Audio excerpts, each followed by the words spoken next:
Hey, ladies and gentlemen, welcome to Prankster's Playground 2. This is day 1 of the Asia Pacific Major. It's being held online. We've got a pretty big bracket today. Challenge says 29 players from all over the world. We've got players from Singapore, players from Australia, players from New Zealand, and even we've got some players that we don't normally see on these weeklies. We've got players from China, players from Japan. It's going to be a pretty exciting set of games today and tomorrow as well, where we will be broadcasting top 8. So look forward to that. And we're going to go ahead and get started with some of our match coverage.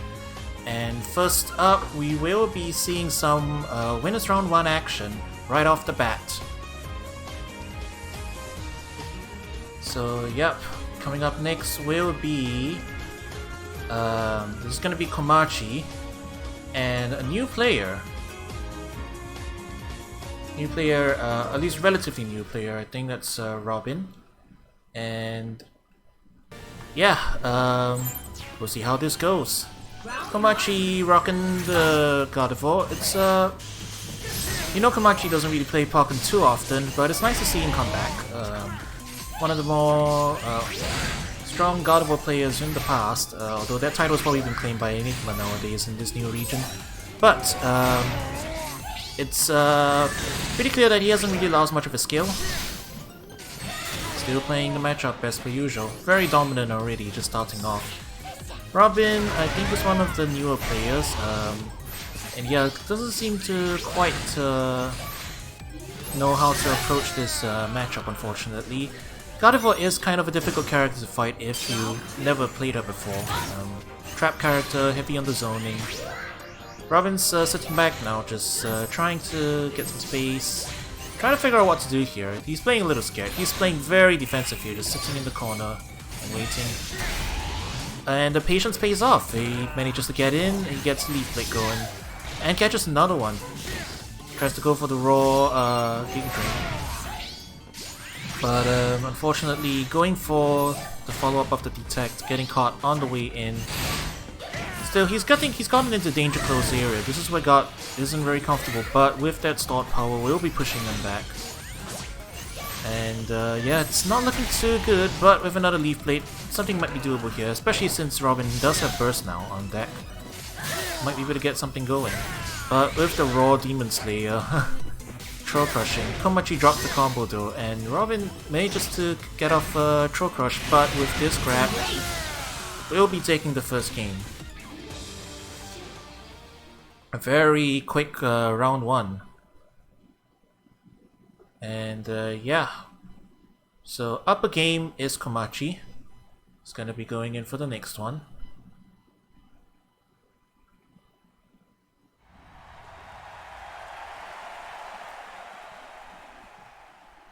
Yeah, it's pretty exciting to see some of the older players who haven't played in a while come back.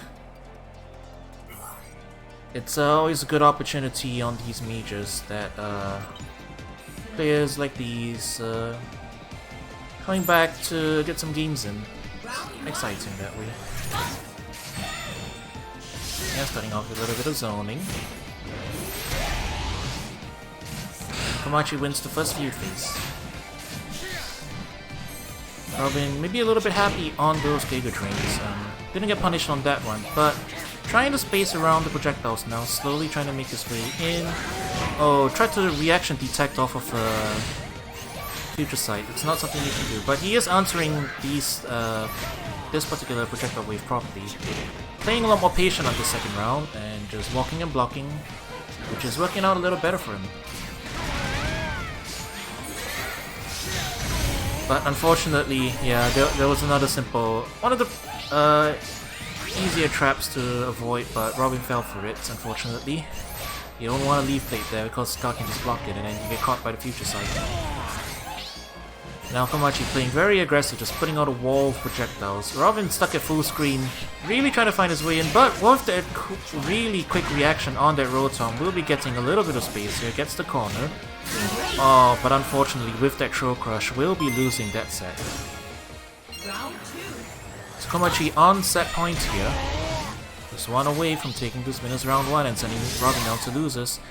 The good news is, with this tournament, we do have an amateur bracket, so for players who go 0-2 or 1-2, they qualify for the amateur bracket, which lets them get a little salty run back. And there's going to be a prize for winning that one as well. Jamesibell will be running that one, so even if you're completely out of this main bracket, it's not completely over. And that means we'll have more good-ass Pokken on the way. Robin finally popping Burst here, but still playing it very safe. Komachi just opting to just wait it out there. Pops Burst in reaction to the Burst attack. Leaf leading up close. Oh, that could have been the punish, but yeah, playing it's just a lot of exchanges here. Robin finally finds his combo. Oh, but I think yeah, he's getting a little desperate there. He does have the life lead here. Let's see if he can at least get a round off. Alright, preemptive Rotom. And gets a Leaf Blade. This is coming really close. Oh, just barely mistimes the Giga Drain Oki. But Komachi pushing the issue here, just running in, getting the launch, getting the grab. All very fast. And unfortunate, Robin loses all four rounds in this set. Will be going out at 0-2 into the loser side. Komachi, not rusty at all it seems, even though he hasn't touched this game in a really long time. Probably the last time I think Komachi played was back on the last Prankster's Playground, which would be 2 months ago I suppose. It's more of a Melty player now, I think. Melty and Strive. But yeah, that's gonna be the first set. And up next, we will be seeing Dio versus Maguai. Let's see if I have him still here.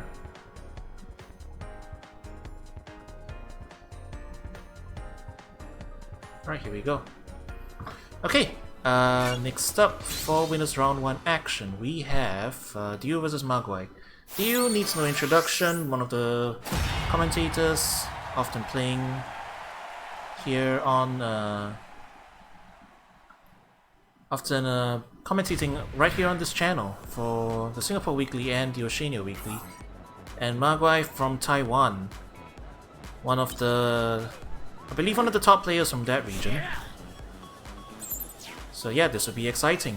Dio versus Maguai. Maguai playing with the Weavile.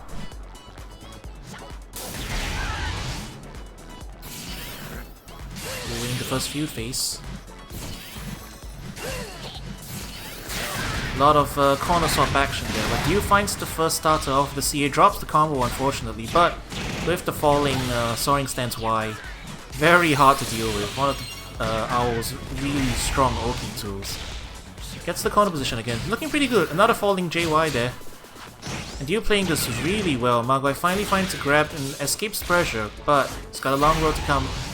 Dio just taking the I don't know. Running with Snivy today.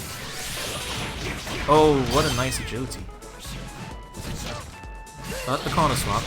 Attempts the Hunting Hawk. Dio popping the burst early. And Maguai answering in turn. Oh, he's running Jirachi Weavile. Alright. This is gonna heavily reduce the damage off of that. Dio just slowly pressuring. Stagger pressure with the homing. Goes into Hunting Hawk 1 into burst attack. Gonna get some chip damage on the board here. Oh, Maguai just didn't block it, he let go. That's unfortunate. So yeah, that's gonna be his meter and the Jirachi buff not being able to make much impact there. It doesn't matter too much, Weavile is a 100cc character, he will build that burst back very quickly, but Dio with the really strong pressure there. I'll probably try to agility through, I suppose. That does make sense. In with the homing, and Dio doing very well so far in this matchup. Going over to Labras this time. Maguai just hopping over it though. Dio just hovering out of range. Catches right at the edge there. Gets Oki. 1, 2, 3 Hunting Hawk. Maguai critics the last hit this time.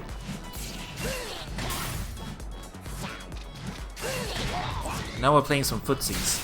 Ooh, the card on the CA will be locking out his Jirachi for a bit again, so he won't be getting burst so soon.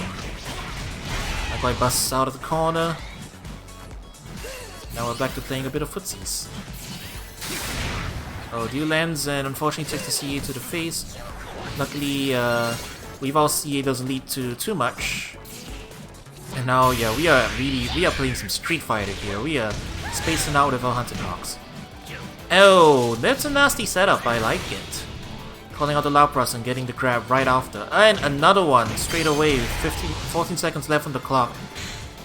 It's a bit too close to call with these life leads. Oh, another tick throw.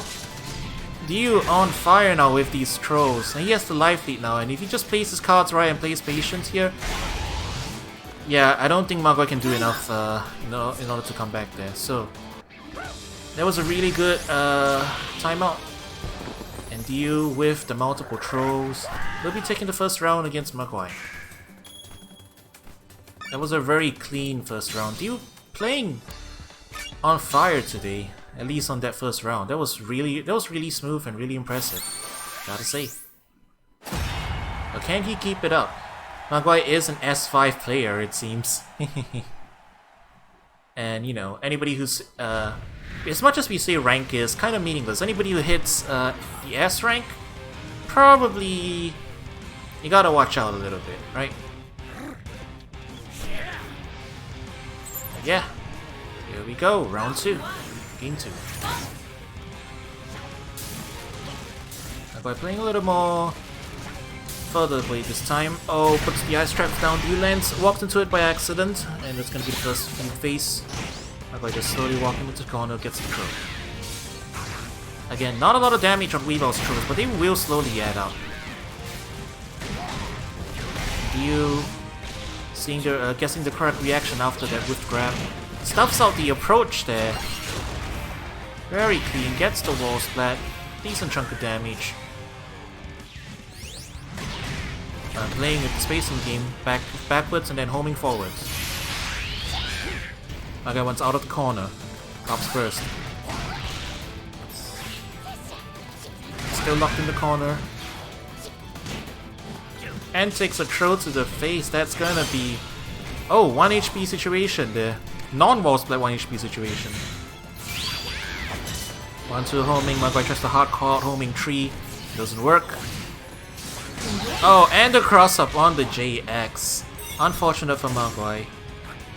But very good awareness on Dew's side to just drop in and go for the homing immediately after.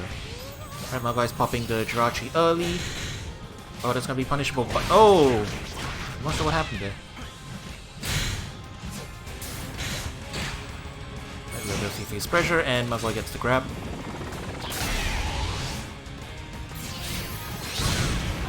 He tries to hop out, unfortunately misses. Takes the Shadow Claw. He no longer has burst. He's gonna need to build back up that last chunk. Going for mix-ups again. Trades Icicle Crash with the Hunting Hawk. By popping the burst here to try and get out of the corner again. But corners hops right back in, corners himself. Oh, almost whiff punishes the 4A there. Oh, and with that dive kick, kicking right into the burst attack, will be taking this to the face. I don't think this is death. Weavile's burst attack is low damage. Nope, apparently it was enough. Just bad enough, I guess. Right, 1-2-1, Maguai on the board. Jockeying for space for the... Oh, I was about to say you were gonna fight for space over their over the big nugget in the middle, but you pushed them into it. Trying to guess the timings on the Icicle Crash to Armature then. Gets big punished by Lapras. Goes for the cross up. Dew gets the CA, will be getting a conversion.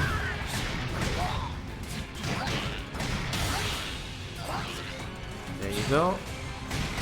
Going in again. Maguai just not blocking the homing. Getting tossed. Stuck in the corner. Oh, and another one. Dew on fire with those grabs. 1 HP left. Maguai has to burst here. This is his last chance. Oh no, and takes right another homing right to the face. That's going to be it. Dew advancing and sending Maguai down to loser's bracket. Yeah, Dew been leveling up his game with the Citywide. Really strong play today. Maybe some of that Libre practice has paid off, you know? He's been dabbling with He's been dabbling with Libre recently. I don't know how serious he is about it, but he's definitely learned to do a bunch of tossing, you know? And hey, it's working out for him. So, yeah. Good job to you. Alright, we do got one more set here before we go to break again. We got one more winners round 1 set. And it's going to be midonnay versus Slice and Eat, another new player.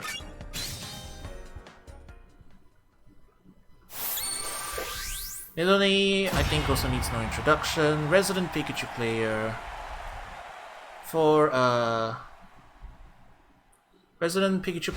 Australia. Very aggressive playstyle. Likes to use burst very quickly. Round 1.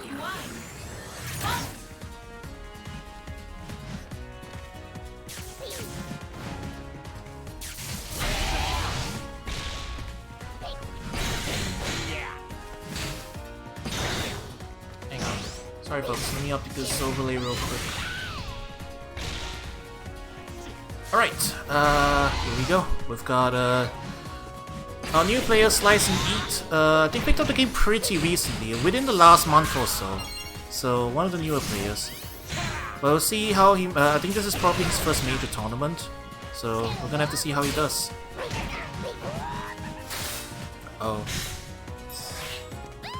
Alright, so he's running Blaziken with the Eevee. Common choice, good for some healing to get the edge off some of the recoil damage.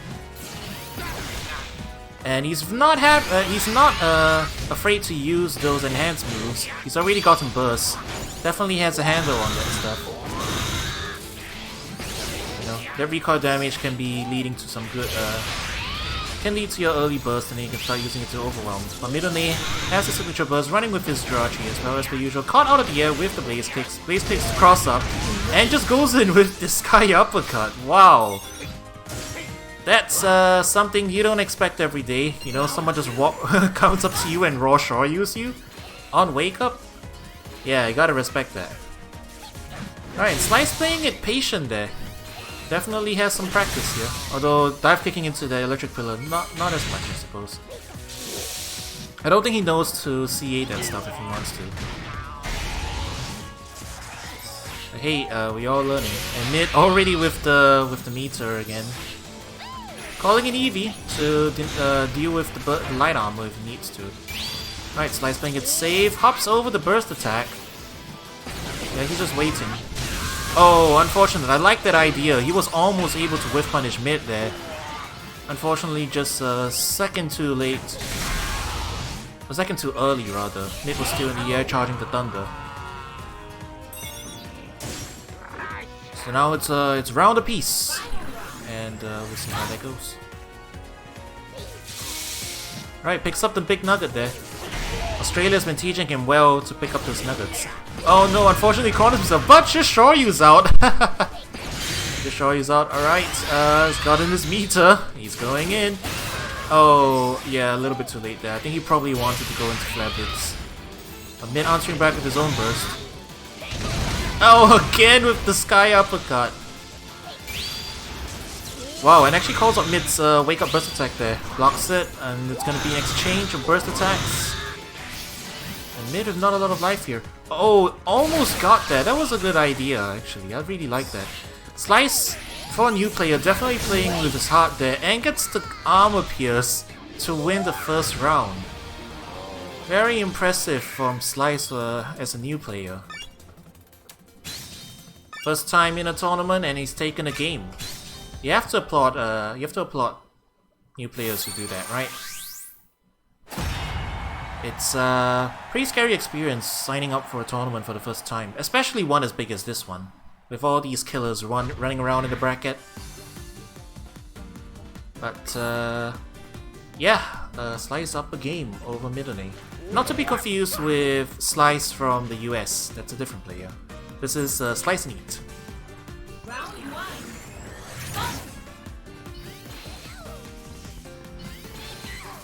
Yep, just playing it patient around the electric pillars. It's a pretty good handle on that. But gets caught. High power wave.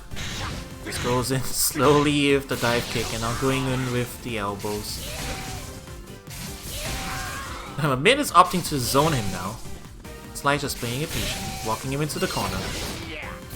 Mid Thunder cancels out of the corner and gets the first hit off of CA. Yeah, Mid just opting to slow down the pace of the game a lot. Choosing not to engage Slice in close range. Denying him his meter. Oh, what a reaction though! Slice is gonna get back a lot of great life from that. Mid opting to burst early before Jirachi comes online.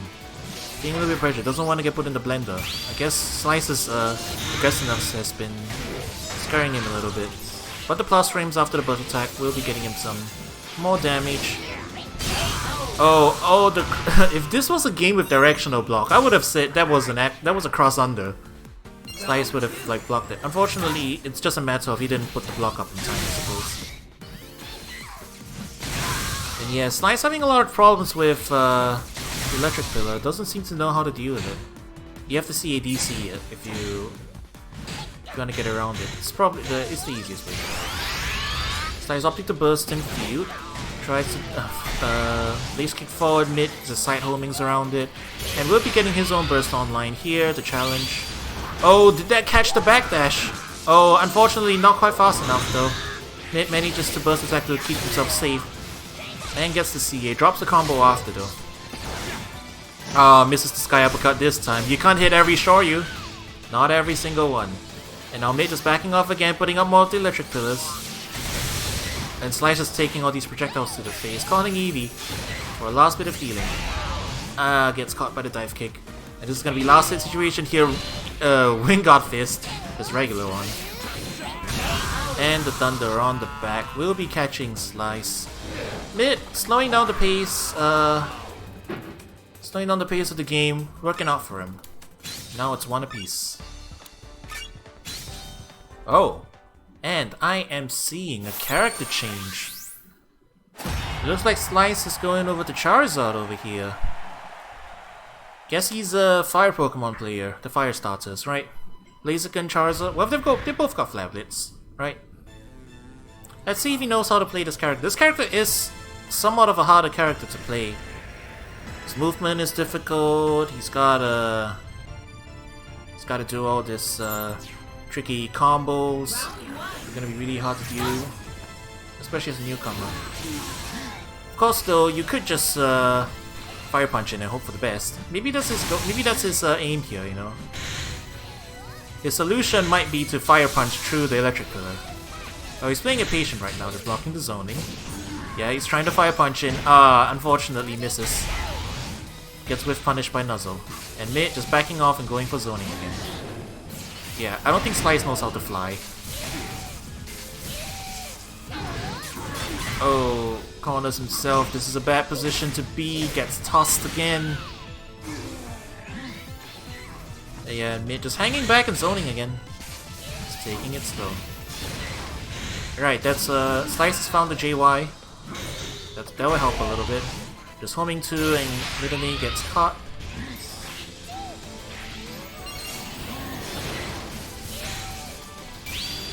Oh, did you press a button? Oh, he caught Victini! That's unfortunate, he's going to be taking that burst attack. I saw him twitch there, and that's going to be the round for him, unfortunately. It was a bad support call.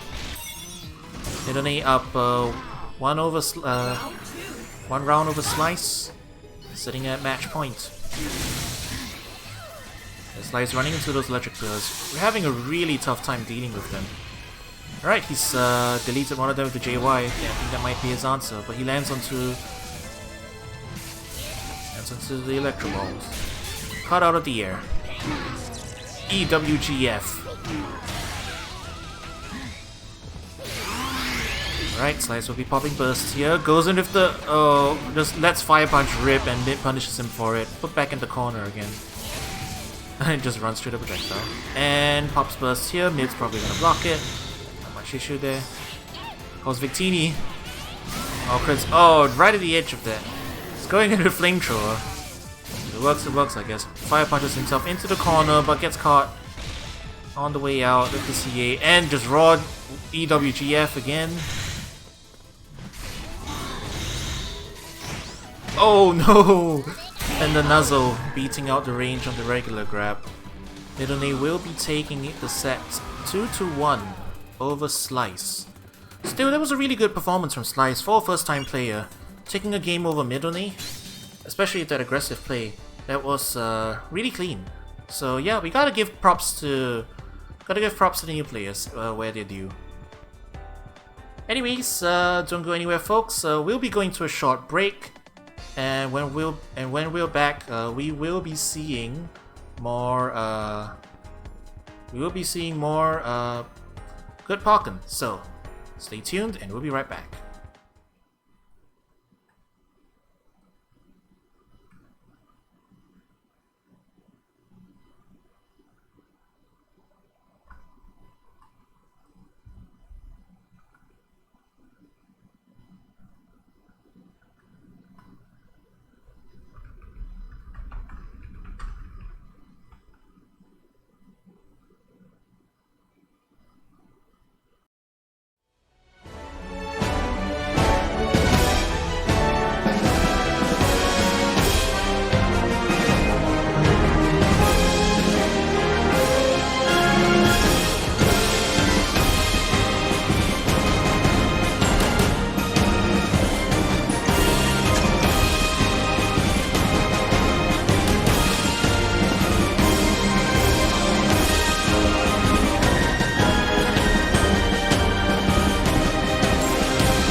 Welcome back to Prankster's Playground 2.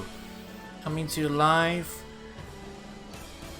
We're gonna have some more games coming up. This is gonna be Winners Round 2 games. We're just grabbing a couple random ones from different parts of the bracket. Later on, we'll probably pop down for some losers bracket action as well. And later on, stay tuned because we will be covering the amateur bracket. As a reminder, for those who do go 0-2 or 1-2 in today's tournament, they qualify to sign up for an amateur bracket, which is being run by Jamesibell. And there's prizes for scoring well in that tournament as well. So, also we'll have a special guest coming on commentary for that section later on once we hit the amateur bracket. So look forward to that. And yeah. In the meantime, we will be getting into our next set of games. So, alright then.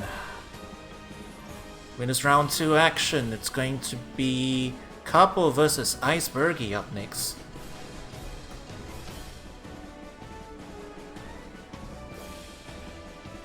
Kapo, one of the top 8 players from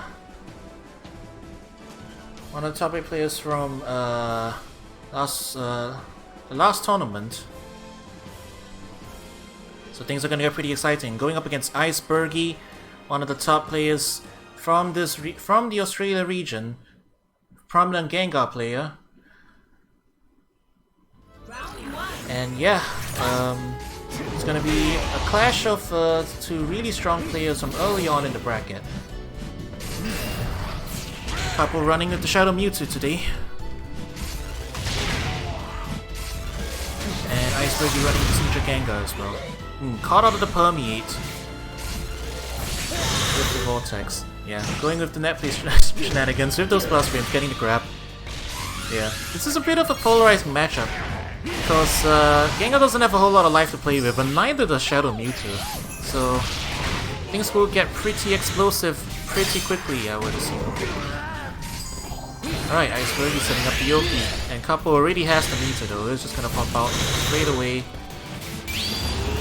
And, oh, I think that's a whiff. No, not quite, but it's just punishable. Not from that range, I think. But, oh, just a little backdash there to get out of it. The shield turning awfully red now. And just, oh, caught on the back. With, caught on the back with 5-8, what are you gonna do?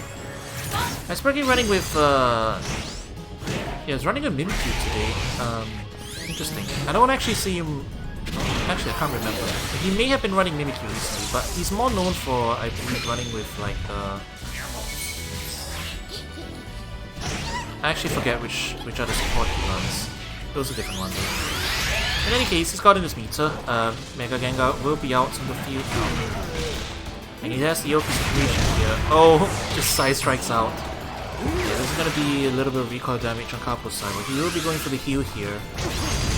And Iceburgy though, interrupting. And that's just gonna be... Oh, just he wasn't in range there, but it doesn't matter. He does take the round. A Kapo with full stick of butter for this next section.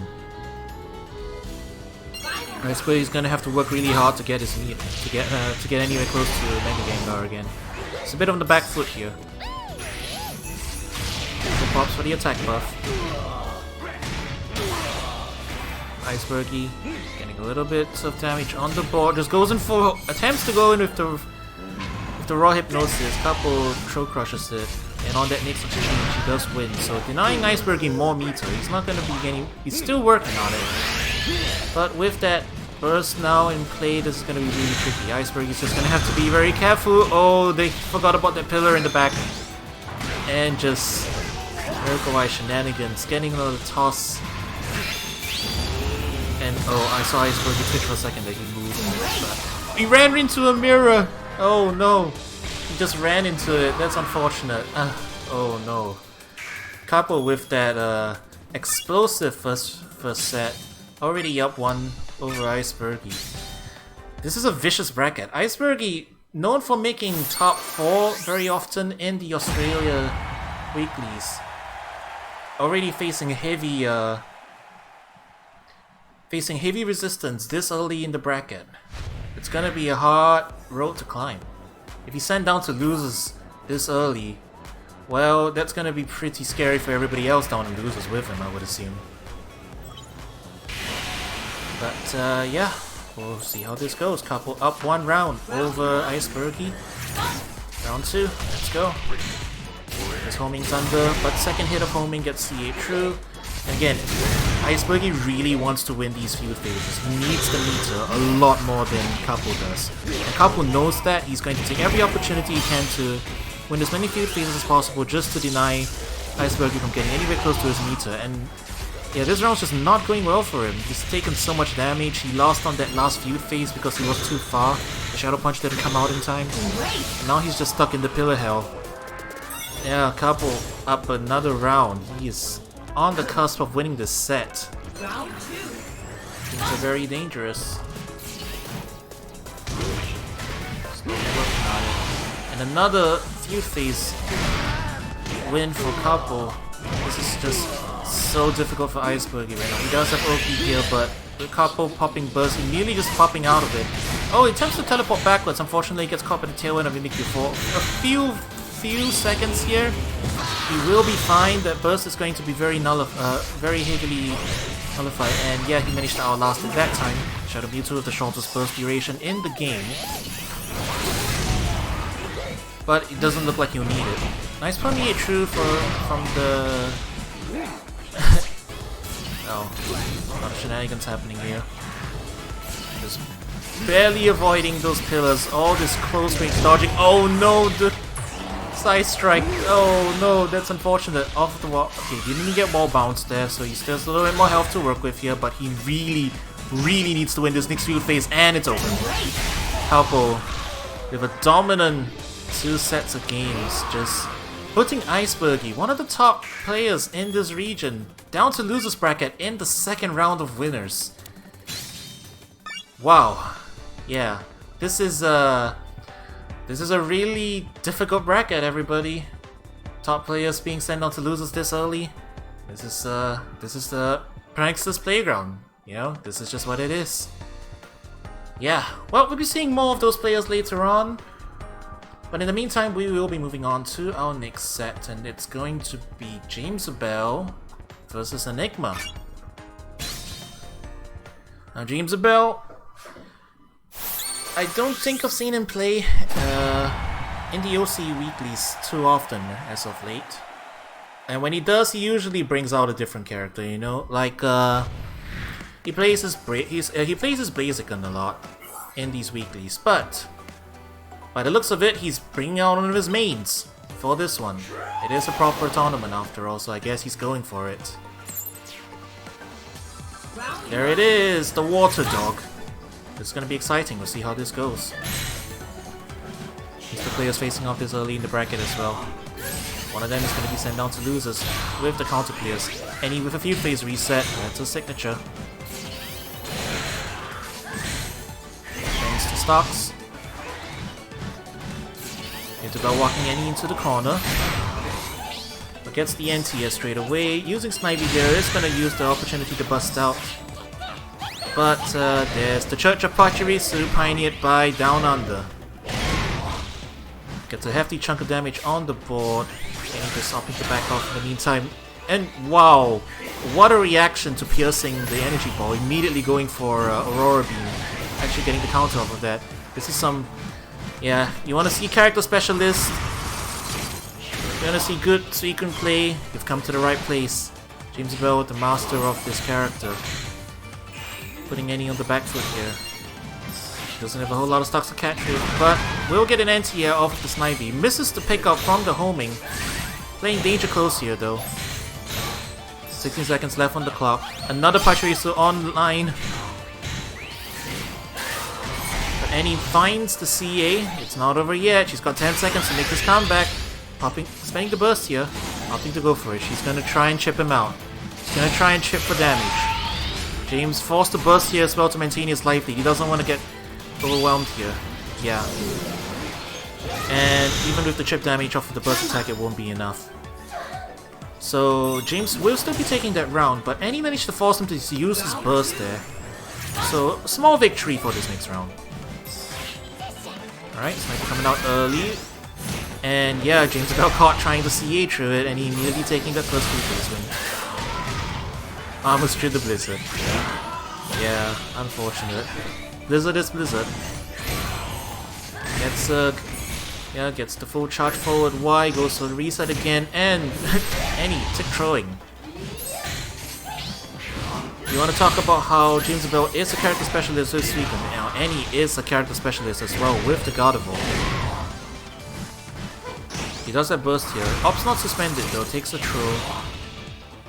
That life lead slowly slipping away though, so he's gonna have to be careful. And yeah, she opts to spend the burst here in order to get out of that setup. SEA will be winning in her favor, puts down the traps, Oki. Opting to spend the super here. Blast cancel, and catches him on the landing. Yeah, so far 1-1, looks like it really could be anyone's game. Pachirisu's coming out again. And Apache will absolutely cripple God for a while, and he knows that. And having fought so many players from the Oceania region who's opted to use the strategy against her, she's gotten pretty good at just dealing with it. But so far, Jamesibell playing danger close, going in for a lot of mix-ups up close. Taking a sizable life lead. And it's not over yet. Jamesibell opting to burst here, getting out of the mix-up. Nearly interrupts on the grab attempt. Yeah. Pushing the issue again, catching on homing tree. Oh no, she predicted grab again, I think. James has been grabbing her on after a phase shift a lot of the times there. And yeah, that mix up on that end actually worked out for him. I guess any character can be a mix-up character if you condition the other player, right? And that's really the beauty of high-level Pokken. When you have two players who play against each other this much, you get to see tools used in unconventional ways. And yeah, that was an example of it right there. So Jamesibell now up a round over Enigma.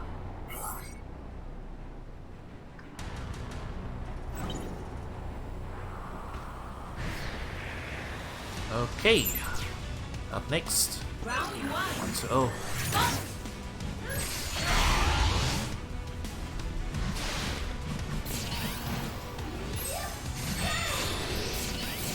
Yeah, with the Blizzard cancels coming out from James now, trying to bait out a projectile.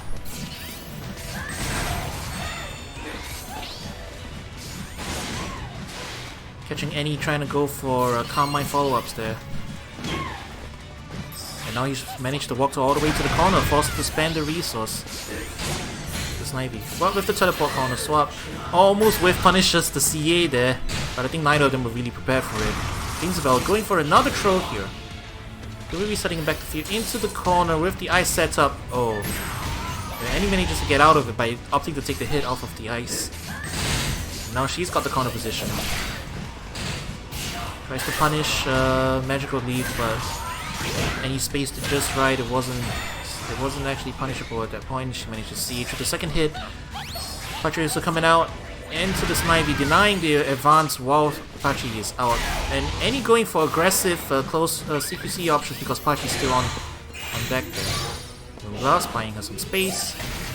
And James contributed to the CA there on the 2x. Now he has to play very patient. He's sitting on 9 HP. And with the stuff out, Annie's aggression paying off, will be taking a round on the board. Oh, she swapped over to Lapras for this set. Snivy, Lapras, both will be pretty useful in this matchup, I would assume. Counter pierces on the Mirror Coat. Pachi's out again. And immediate reaction with the Lapras, again denying Jamesibell the opportunity to enter it while Pachi is up. Opting for a more proactive response to Pachi. Yeah, this round's just going really well for her so far. Huge life lead, Jamesibell opting to burst here. And what a trade.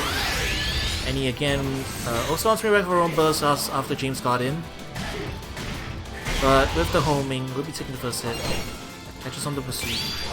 Walk up burst attack. Immediately into Pachi. And he opted to go in, playing aggressive, using the burst attack to kill more Pachi time. Tries to grab him again, but James on point with the Troll Crusher so far. Drops the combo unfortunately though, but he has obtained the life lead. Buying some space of Lapras doing a hefty chunk of shield damage, and he didn't believe. She didn't think James would have let go of the Blizzard. But he did. And for that last second conversion, that's gonna take the second round.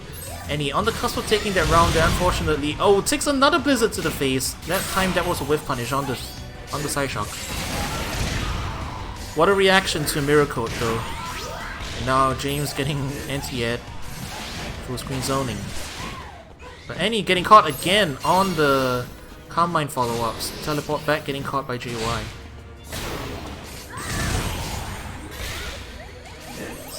Find some space here though. And Magical Leaf is not a projectile. You cannot delete it. It is a laser.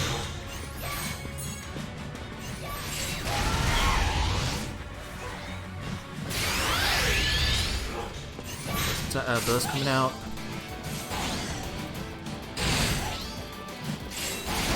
Oh no, what a reaction! On the future side, there's the Mirror Coat and the 5A to close that round out. Jamesibell with all the right reactions. Not phased at all by Burst Gardevoir. Just taking all of those opportunities. Stealing that round away from Enigma. Sending her down to loser's bracket. Yeah, it's nice to see some high-level speak and play from Jamesibell, right? It's been a long time, honestly. Alright, and next up, we have Komachi versus SharKpaw. This is gonna be good. SharKpaw, another top 8 player from the last Prankster's playground.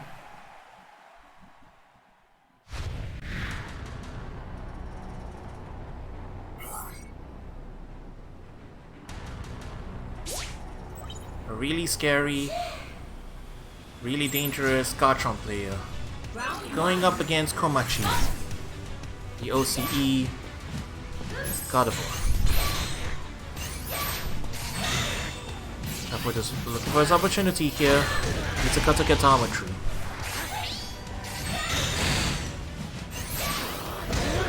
Oh no, and it begins. Yeah.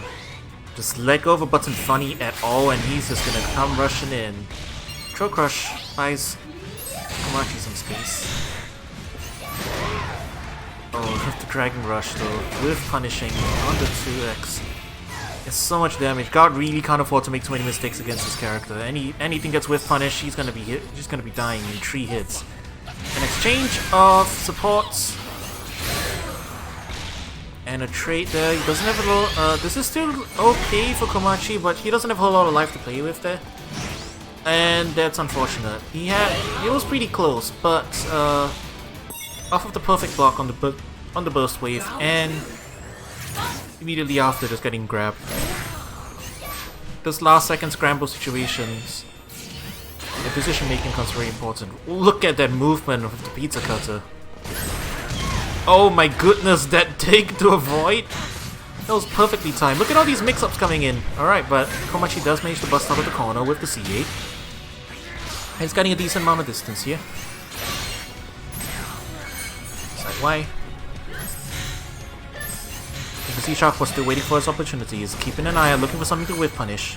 Komachi as well, waiting for him to commit to something and putting out the appropriate projectile. He's at full screen now, this is going to be a little bit difficult for him.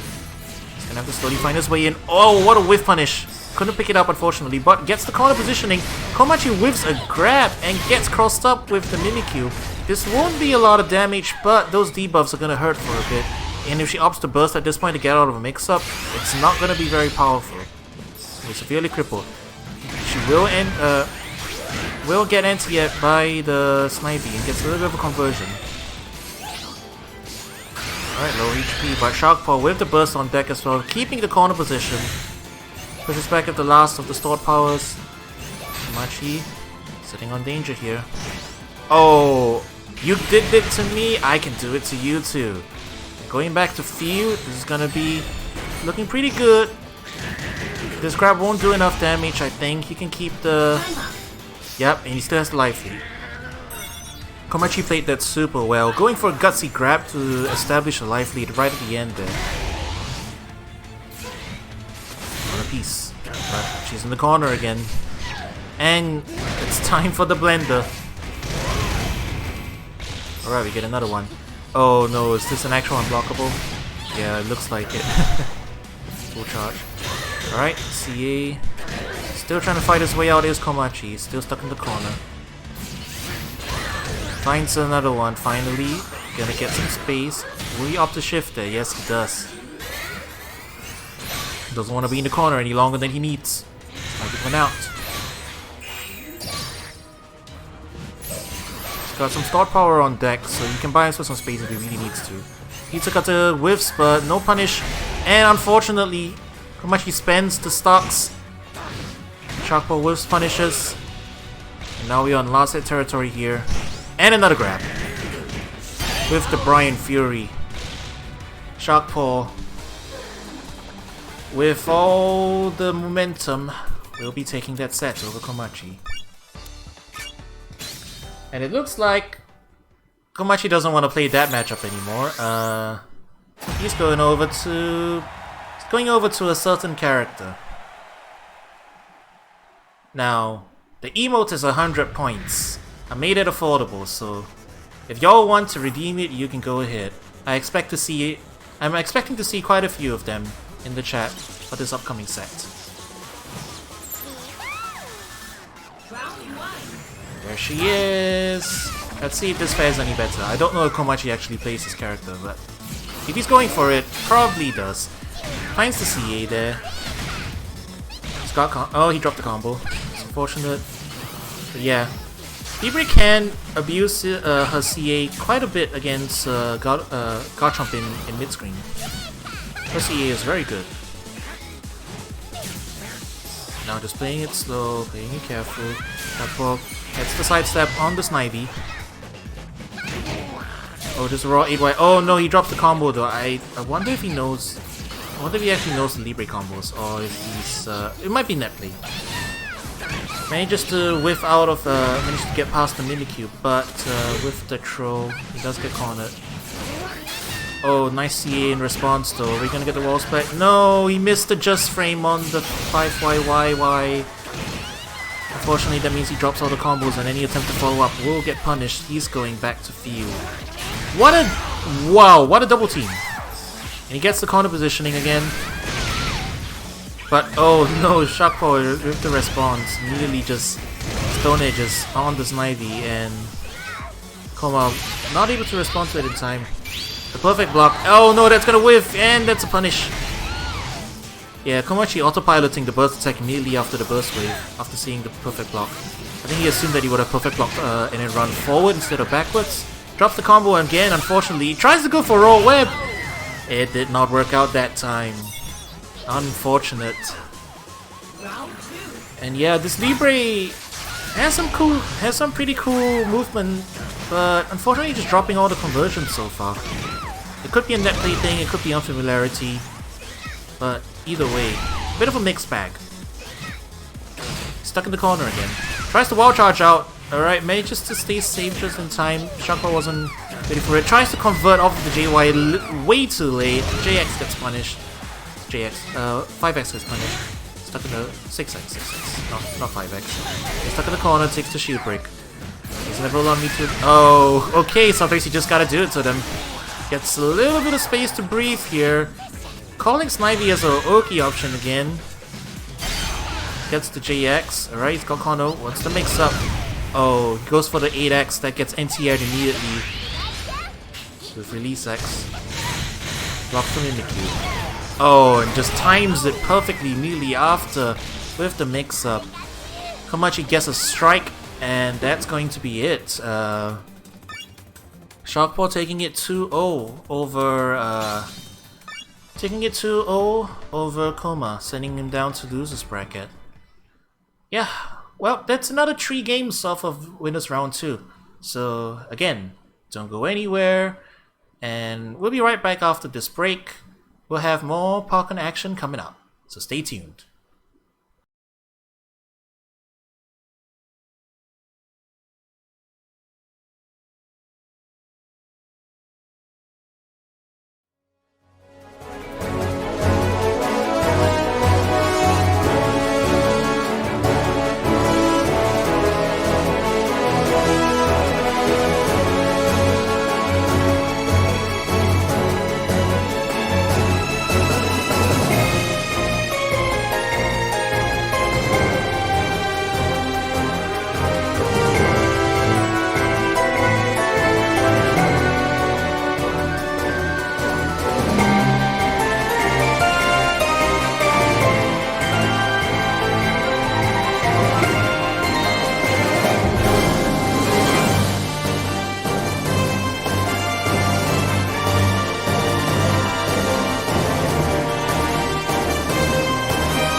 Hey chat, welcome back.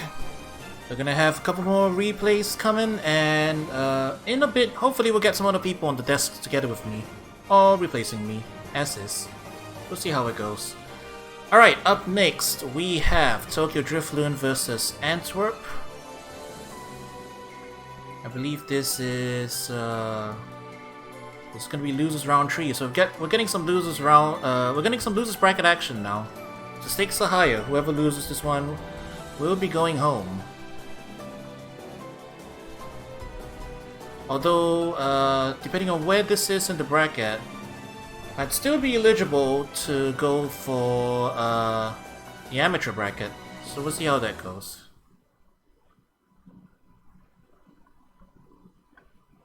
Alright, TokyoDrifloon running with the Darkrai as per usual, Antwerp running with the Sceptile. I think this is pretty much what you expect to see from these two players. We have Antwerp, top player Antwerp, organizer of this tournament, and potentially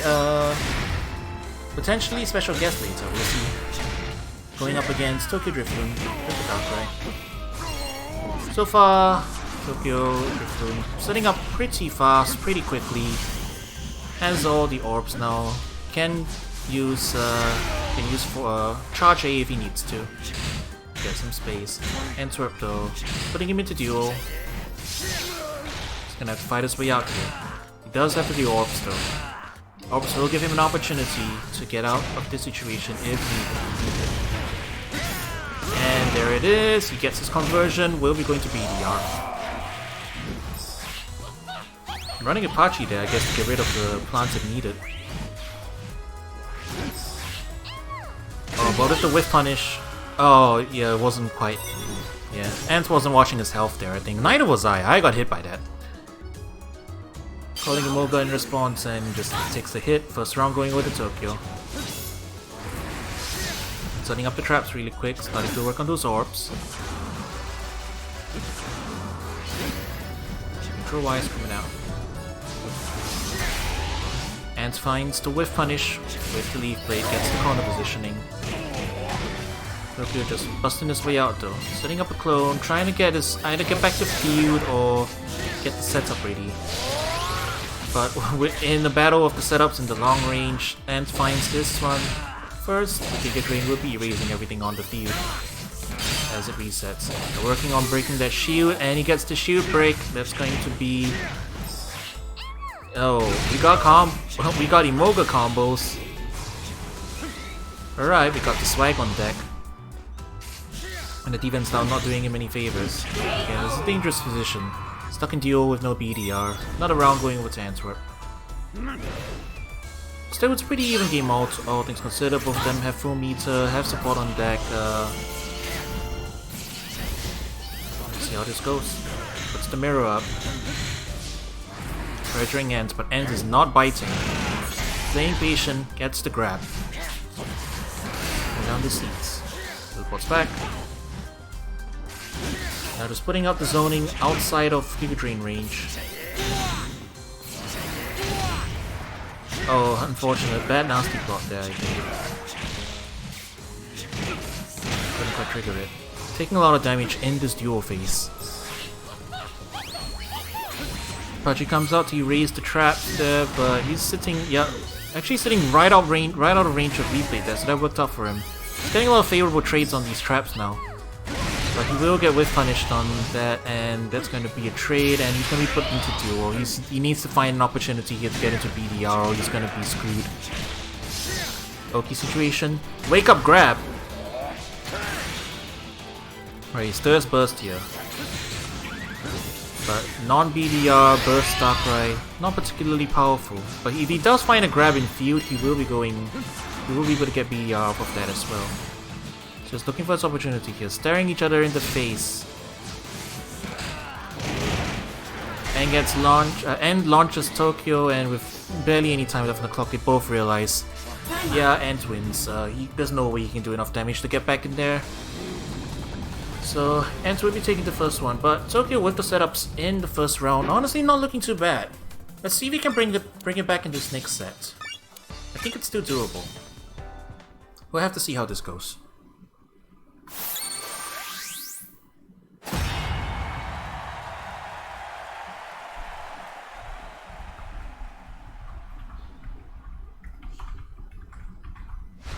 Okay, Darkrai, Sceptile, no character changes yet, as to be expected. I don't think these two will be switching off their main characters for this tournament. They do tend to sometimes play other characters during the weeklies, but for the major, I guess, the mains will be coming out, and that's been the pattern for most of the players today. Alright, just run in, get the grab. Yeah, Ant on point so far, just putting Tokyo into duel against his wishes, just making it really hard for him. And it's a testament to how Tokyo is a pretty practiced Darkrai player that it doesn't phase him too much, but still, it's not looking good here. Ant's going for a bit of swag there. Good lord. Actually went for a little backway shenanigans. I don't even know if that's a real thing or that's just like disrespect. Going for a little pressure there. Either way, Ant's sitting on set point here. Gets the counter pierce with the full charge, and he's gonna get BDR. Let's see if we can make the most of it. Teleporting, setting up the drifts, finds the launcher, and sets up clone. Just sitting back, trying to poke him out from the angles that he might be approaching in. Teleports into his face, gets the nasty plot. Another combo. Set up clone, set, pull him in. Trying to anti-air him. Trade on the neutral Y, gets the teleport. Oh no, he got trapped. He's getting trapped in the corner. Alright, popping the burst here. Resets the PSP on himself. Gets to keep his BDR a little longer. Oh my goodness, the CABC on the drill, so smart on Antwerp. So cognizant of the situation, sending him back to field. He's out of the worst of it. And look at all this sandwich. All the stuff. Runs up and burst attacks. And Ant actually gets hit by it. Huh. That was non-BDR. Just free phase one, so obviously. Non-BDR version of burst. There's a big vulnerability here. Right before it pops off. But I guess Ant didn't react in time. He just gets hit. That's unfortunate. So one apiece in this set. A reminder, this is a loser's bracket round, so whoever loses this one will be going home. Or into the amateur bracket. Depending on whether they're allowed or not by Big Boss Antwerp or Big Boss Jamesibell. Alright, finally gets another field phase win again. Gets BDR again. He's running Carp. This will secure his BDR for a little longer at least, unless he gets thrown, like regular thrown. But Magikarp came flying down there on the burst wave. What a trade. Teleport back to avoid the grab, gets another launcher. Clone setup. No, it just sits there and goes for the charge. Oh no, he's getting caught at the teleport. This is gonna hurt. Yeah, Tokyo with a little bit too loose of his teleports there, getting caught. Off he goes, back into field. Gonna deal with a couple more traps and getting caught. CAing again. It's gonna hurt a lot. Mega Sceptile's grabs are painful. He's getting caught on... Oh, no, he blocks it in time, just barely. He has all these traps here. Bug gets caught by Giga Drain. Gonna get wall splattered. And not quite enough to finish him off. About 20 HP, this is barely anything. 16 seconds left on the clock. With the BDR, this is still doable, but Tokyo has to find a hit here. Calls the card to get a lot of... Oh, and he just walks up and leaf blades him. He knew it would have done enough damage to kill him before anything else would have happened, and he just saw his chance and he took it. Oof. Yeah, that's gotta hurt. And with that, Ant has eliminated Tokyo. He's sending him down to loser's side. He's sending him out of the bracket, while Ant is advancing on loser's side. Yep. Right, and up next we have... This is DanDandy versus Maguai. Yep. Going back a little bit, this is going to be a losers round 2 game.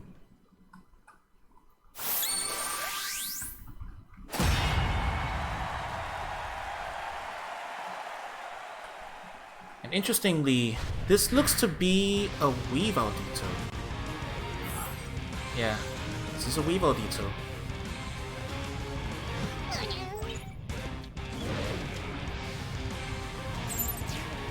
Alright, here we go. I get my Maguai action on screen with the Weavile. Then opting to go for the detour. Things are gonna get very scrambly, I would imagine. Okay, just backs off against the CA. And like if both of these know their character, they're gonna be able to know each other's setups. All these cross-ups. They're gonna be swapping sides a bunch, I would imagine. Oh. What a catch, alright. DanDandy is regular color, Maguai is 2D color, so...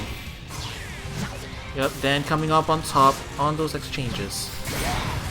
Oh, dive kicks right into the ice ball. And caught on the CA. Look at all these exchanges here. Health is just melting on both sides. Very tricky. Attempts to catch I think it was attempt to catch a cancel.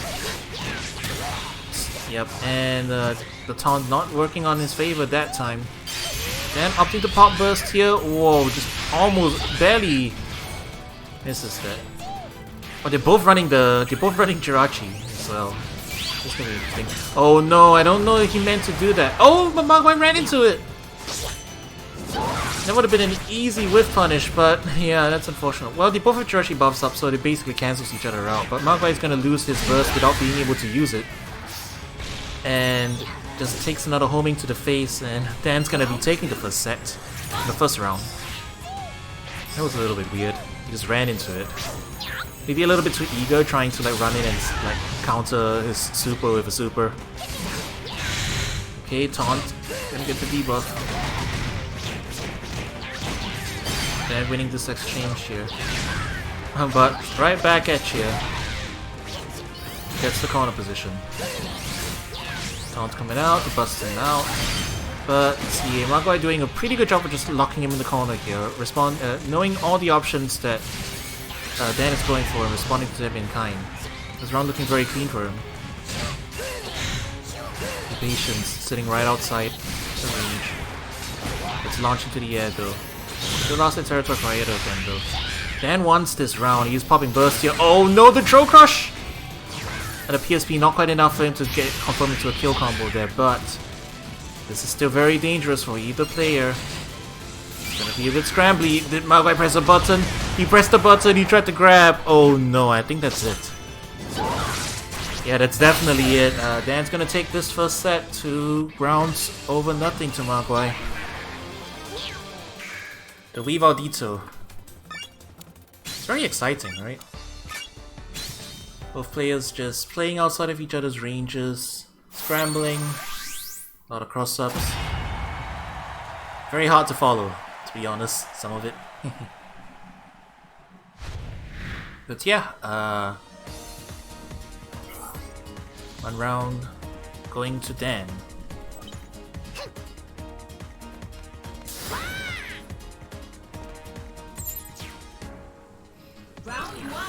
Yep, no change in any of the things, just same character, same support, same general game plan. A little field face exchange in the zoning. Oh, gets the wall splat. Full charge CA Maguai with the perfectly timed dodge. Just rocks up and gets the grab. Gonna add some trip damage on. Now they're back to zoning. Oh, one of them lands in the ice trap. Not quite fast enough to capitalize on it though. Dan guessing wrong on the final hit of Fury Swipes. He's lunging in.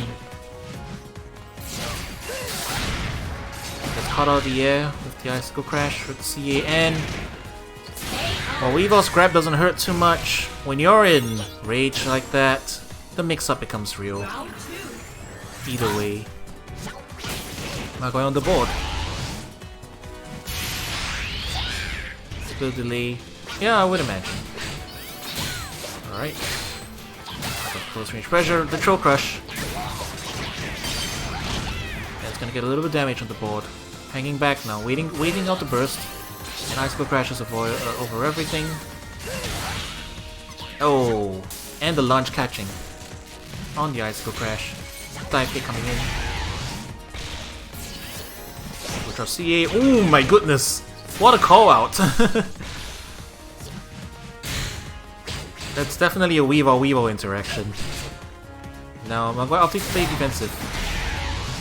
Looked up for him, he gets the field face win, gets another opposite throw again.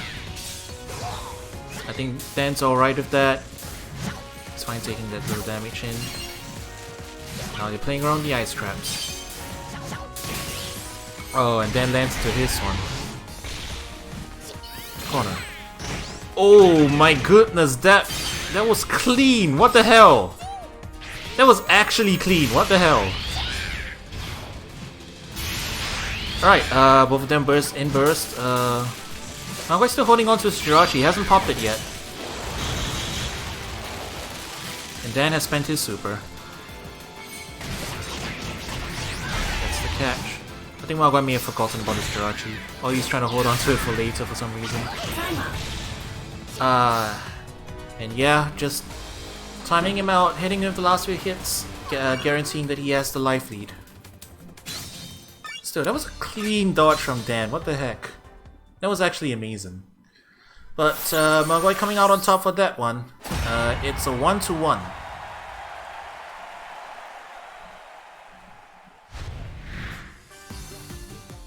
And yeah, I'm seeing we don't have any changes for the next one. It's still the same. Yep, it's the Weavile versus Weavile. I think this is pretty much what we expect to see. They're committing to this. Oh, the counter this. Maguai has the corner position now. Look at all that damage. I guess Weavile on Weavile is fair for damage, right? Because they both have the same damage to each other, but still, that's half a life bar. And it's not phased though. Give me the first throw. CA being shot. Maguai wants to close this out. Pressuring, walking him into the corner. Oh my god, the double dodge backwards. It didn't work out that time, but I salute the effort.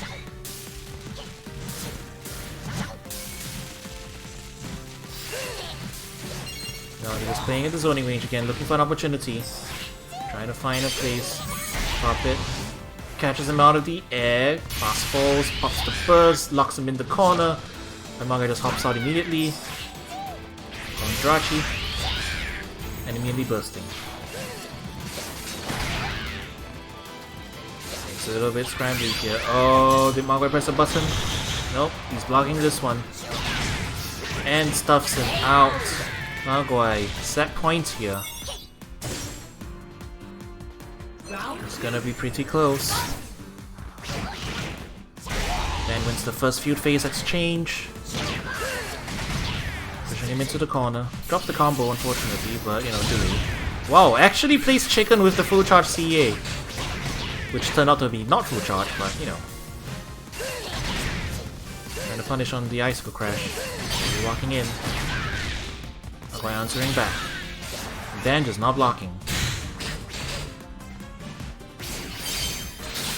This is right on the CA forward. There's a couple pokes. Dan gets open.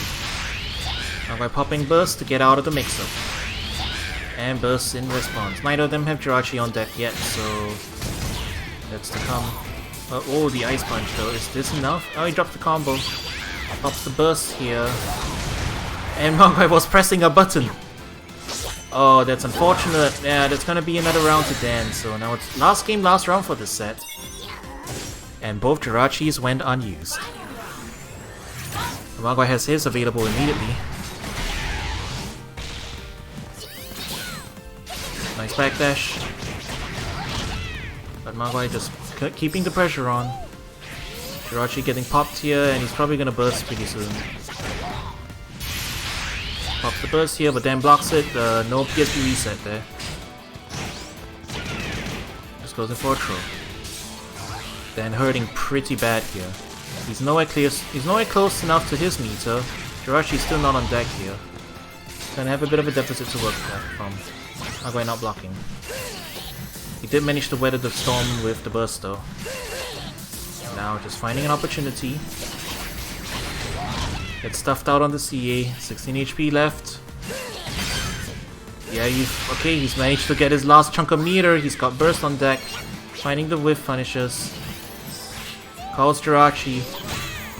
Now, if he lands a good hit somewhere in here or gets TNT air. He's got the time to do it, but he needs to be able to execute it. Goes to the full charge, gets the shield break. Nearly cancels into burst. 15 seconds left on the clock. This is gonna be really hard. 100 HP. 100 HP difference. Finds the lunge. Oh, he finds the thing. He's got the life lead. This is gonna go down to the wire here. Oh, the playing chicken of the CA to finish. Maguai taking it over DanDandy. Just barely. Right down to the last exchange. Whew, that was exciting. But just barely being able to do it is DanDandy. Whew, alright. We will be going to break again, and we're gonna have some new commentators on deck here, so again, stay tuned, don't go anywhere, and we will be right back.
Well, I already voted.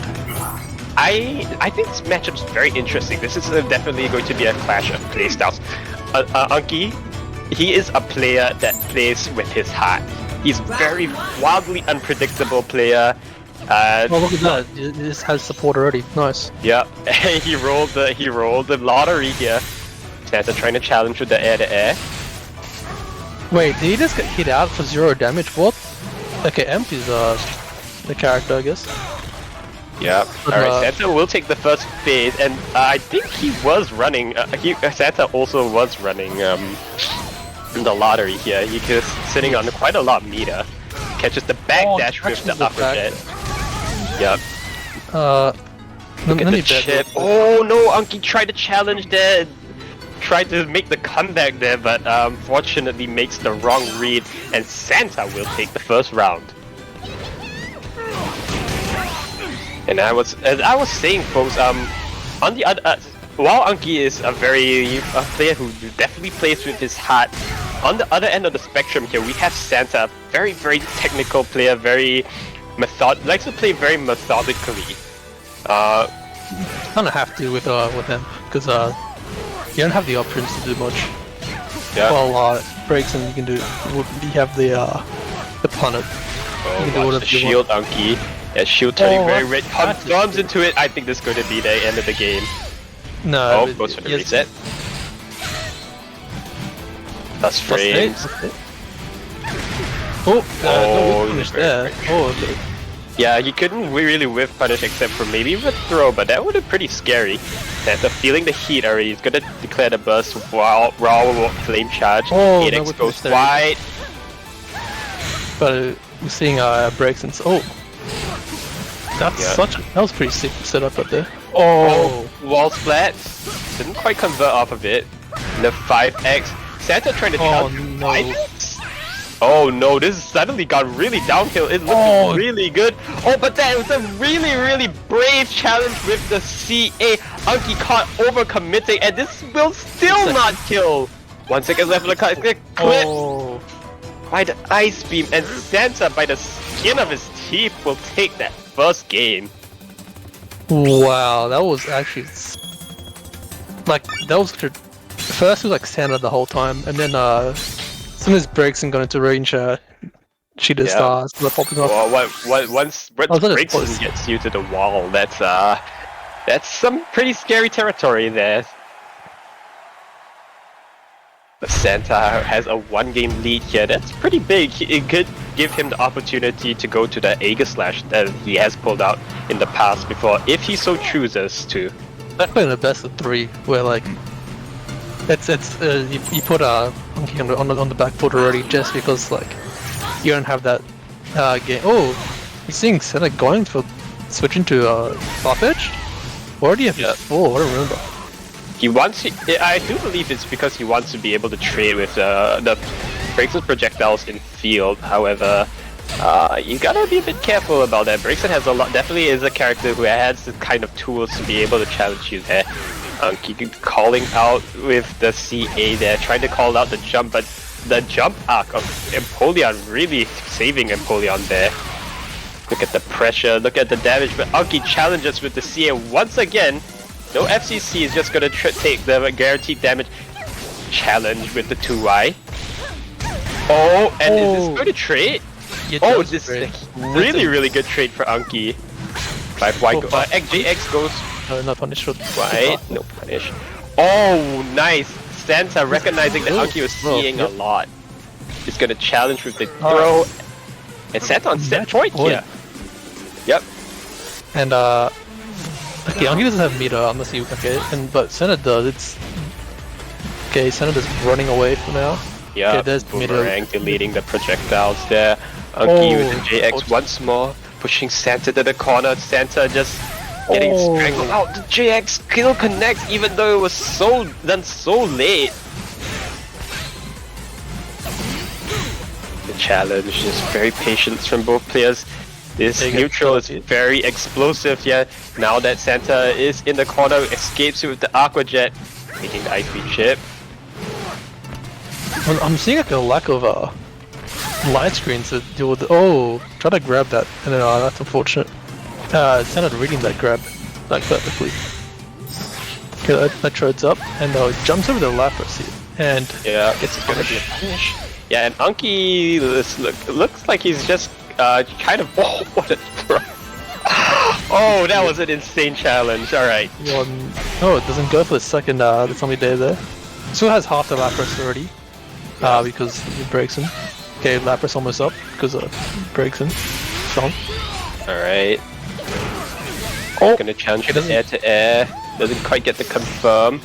Oh, the exhaust throw, that was so dirty!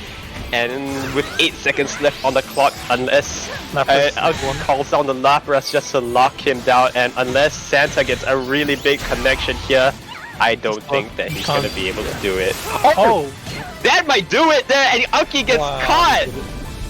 That was the only out, and in 0.41 seconds he does it. Yeah, and Anki got caught asleep at the wheel there. Holy moly! The only thing he could have done, and he commits to it. Anki caught completely off guard. And the range on the Empoleon burst attack. Jeez! Wow! Anki's gonna go with the losers bracket here, and I do believe he's gonna be playing against Bergie in the losers side of things. And the most surprising thing is Senna in winners, so he's guaranteed that top 3 already, along with Good. Yep. So he gets some of that the delicious prize money. Reminder to everyone watching here: this is a prize pot tournament with $230 on the line for the top 3. Santa is just guaranteed that he is going to be eating good tonight.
There's nothing to be confused about. Yo, look at this.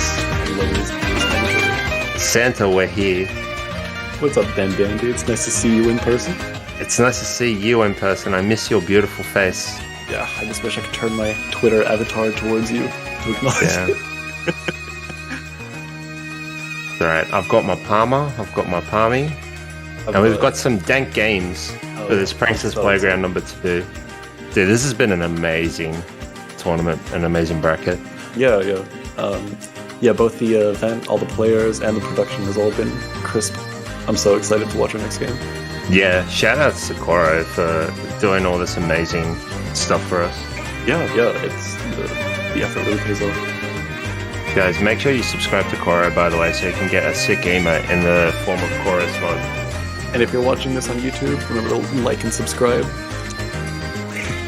Yeah, because this is a bi-monthly tournament, so there's definitely more Prankster's Playgrounds to come.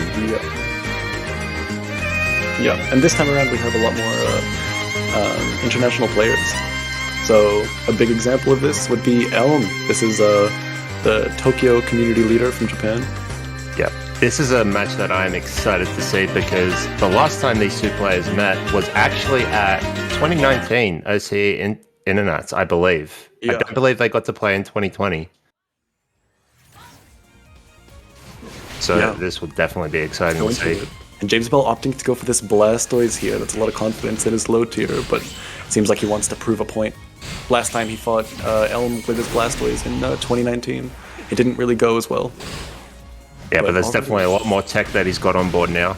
Yeah, already making a sizable lead for himself. Whoa, what a cool combo. Does not get the conversion. Not letting Elm out of the corner. But these 8Ys are working out for him, managing to get the shift, building a nice chunk of meter for himself. Yeah, excellent pressure. Yeah. Jamesibell really proving that this is a matchup in Blastoise's favor. Oh, nice patience. Recognizing Elm's not going to go for the telekinesis just quite yet. Blocks the Hyper Beam. Looks like Elm is kind of, struggling to find like the neutral tool to lock Blastoise down, but goes for that Hyper Beam. And that seems to put James in just enough block stun for Elm to get that opening in neutral that he needs.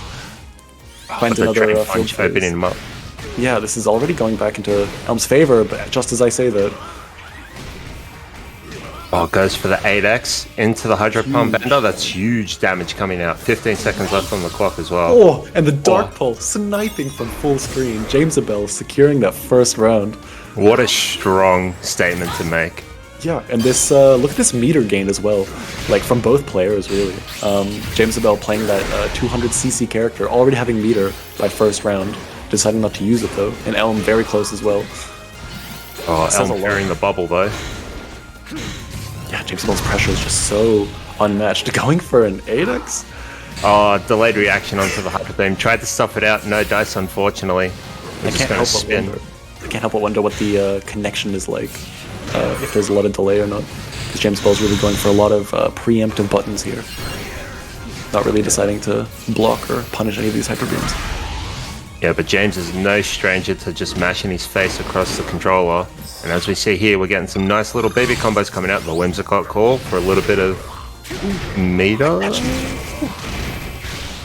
Yeah, Jamesibell really likes pressing these preemptive buttons and winning out on these exchanges. Blastoise is really perfect for that. Big 5x to push him all the way back to the middle of the stage. Oh, Elm fell out of that combo though. Ooh, that Hyper Beam might have worked. Yeah, Jamesibell recognizing Hyper Beam's an actual threat in this matchup, going for that preemptive 2x, but Elm not really going for that Hyper Beam. Jamesibell is kind of forced to burst now. Oh, the perfect block though. Ooh. Nothing off of it. Oh, just going for the burst attack. Yeah, but James Elm in the corner. Notice how James is holding corner that entire time. All of that sidewards movement and field phase to make sure that Elm has his back pressed against the wall. So even if he loses field like he did then, he still has the position he needs. Oh, but couldn't get the hit. Unfortunately, just pressing too many buttons. So good. Yeah, Elm staying in the air, maintaining that control, and winning with the timeout. Oh, but a big forward wire coming out to shift. Jamesibell's really just, jumping all the way into CQC and then just wanting to press that 8Y. 8Y covering just so many options against Mewtwo. Elm really has to take a big risk to get the close quarters combat working in his favor. Yeah, and also relieving the pressure off of that hyper beam as well. Don't have to worry about blocking it or even low stancing it if Blastoise can do that. But a big homing 3 coming out to push him all the way to the corner. Okay, so that interaction definitely tells us that the net is good enough for James to react. Because that interaction was just unfortunate, but that's definitely a hit-confirmed combo.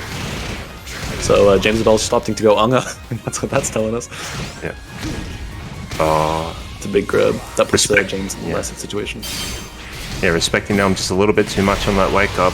Oh, but the defense buff saving him. Yeah, that attack buff ran out just in time. Alright, Jamesibell. Oh, looking to find his way in with the JY. Getting some chip. Elm backdashing at -8. Up the notch of pressure. This chip is really working out for him. He's already brought him down to 163 HP, forcing Elm to burst. Oh, is this going to connect? No, he jumps over it. No punish. Oh, the exhaust though. Oh! Good success! That kills! That's insane. Hail Mary, of course, of course, of course. That is a tried and true Jamesibell special. Just go for the big 6x. If it hits, man, you're dead. If not, well, I'm down. That was just too patient, too patient. Playing in neutral without that shield, probably looking for some sort of button to whiff punish. And Jamesibell going for that frame 31 full screen launcher. Yeah, so James just wanted that Hail Mary. Definitely had more time on the clock, definitely could have played that neutral, tried to maybe sneak in a 6Y, but no, this kind of reveals Jamesibell's playstyle a bit. Let's see if Elm kind of catches on to Jamesibell's not exactly by-the-book playstyle, see if he can adapt. Yeah, and we do see the character change from Elm. We are pulling out the Suicune, the OG main, I believe. Maybe to slow down the pace ever just so slightly, and I do believe Suicune has the advantage in this matchup as well. Yeah, yeah. Yeah, that Mirror Coat going to come into play, shutting down a lot of projectiles, and JY just going to make it really easy for Elm to lock him down. Oh, but a big pulse. Elm's muscle memory kind of screwing him a little bit there. He canceled the 8Y into a Mirror Coat, but because of the blue that he saw in the Water Pulse, he went for gave Jamesibell the crit. Yeah, another Water Pulse. It happened again. Yeah, Water Pulse might be a move that you can react to, but those armor frames, they can mess up your reactions. You see blue and you automatically don't want to press an attack button. This is some of the craziest field plays I've ever seen. Oh, James is ducking and diving. Elm's just backing up, goes to CQC though. Oh, but the Rapid Spin going to win out. Oh, going for a jab. Yeah, Jamesibell not really getting that Hail Mary 6x again, like it worked last game. Yeah, this shouldn't kill, I don't believe. This is pretty negligible damage. Ooh, wow. Still, 8 HP by the looks of it. Oh, armor through all perfect armor, but unfortunate reaction. So Elm had that lockdown. Maybe Jamesibell could have gone for a jump or something. But regardless, Jamesibell has meter now, is in a good position for this round 2. And Elm has nothing. Wonder what he's running. Maybe that's a pressure focused, maybe whimsical. Yeah, it might be pressure. We'll have to see if this goes to a round 3 here. Wow, those that mid-high invincibility and then the low invincibility going under and over the JY and 2X. That was such an interesting height interaction. Jamesibell's Blastoise really putting in work with that 8Y. Yeah, nice decision to go for the Whimsicott call on that Aurora Beam just to delete it. Oh my god. Oh, nice catch. Reaction.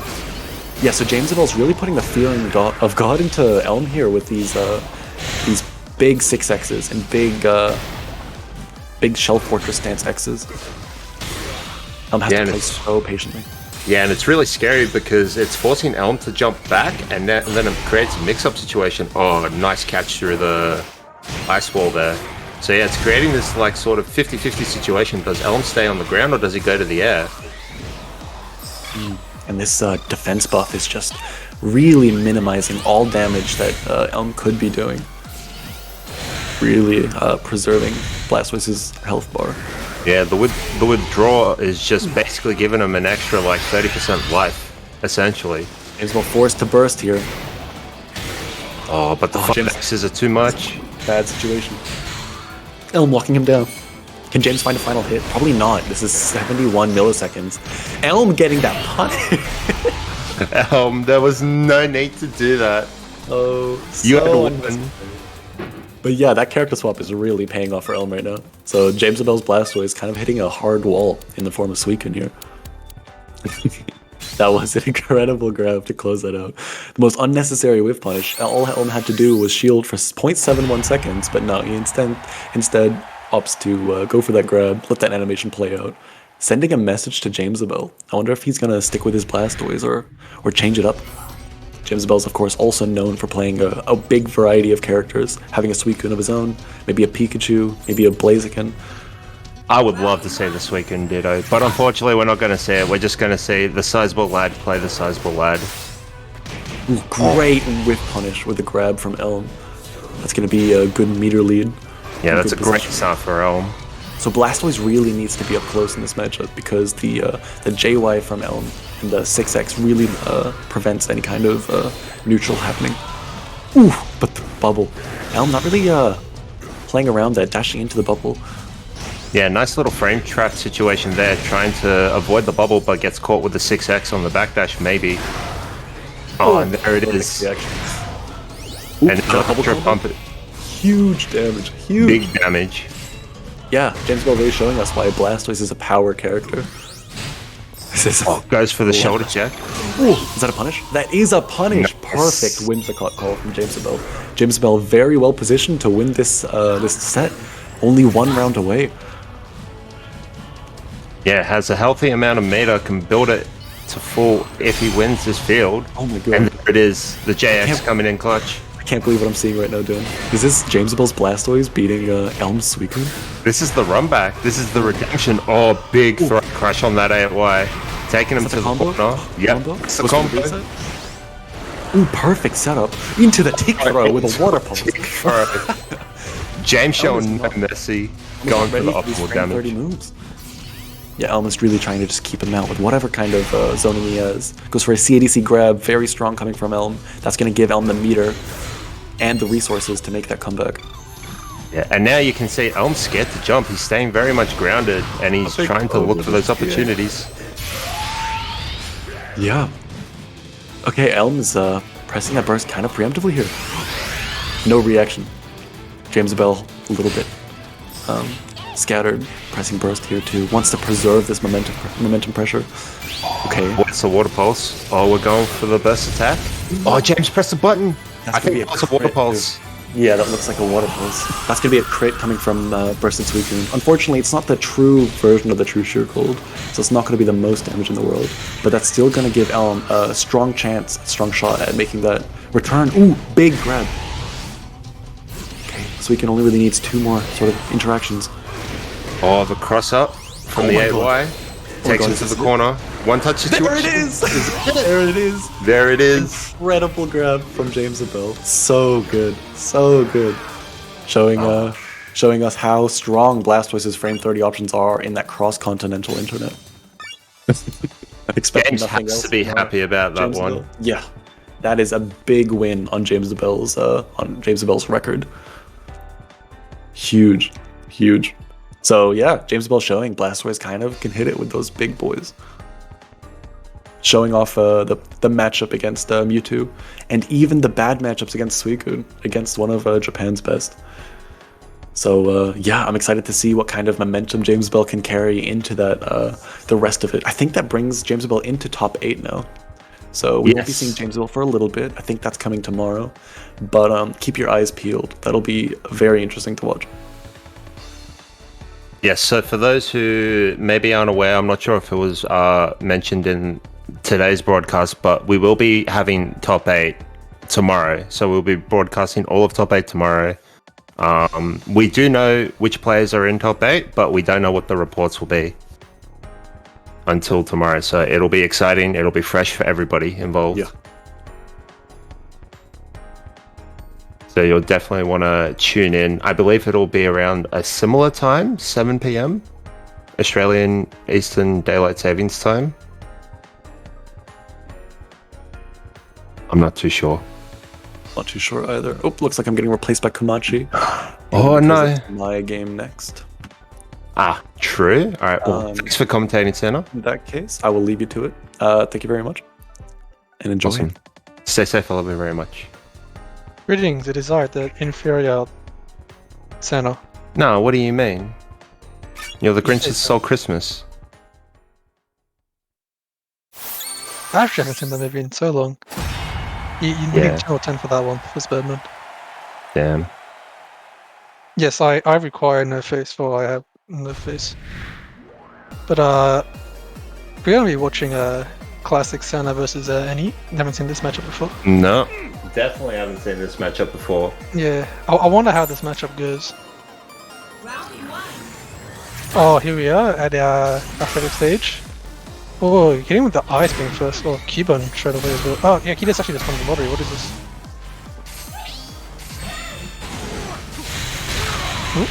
Oh, finding his way in with the Aqua Jet. Oh, no dice though, and he's jumping over it.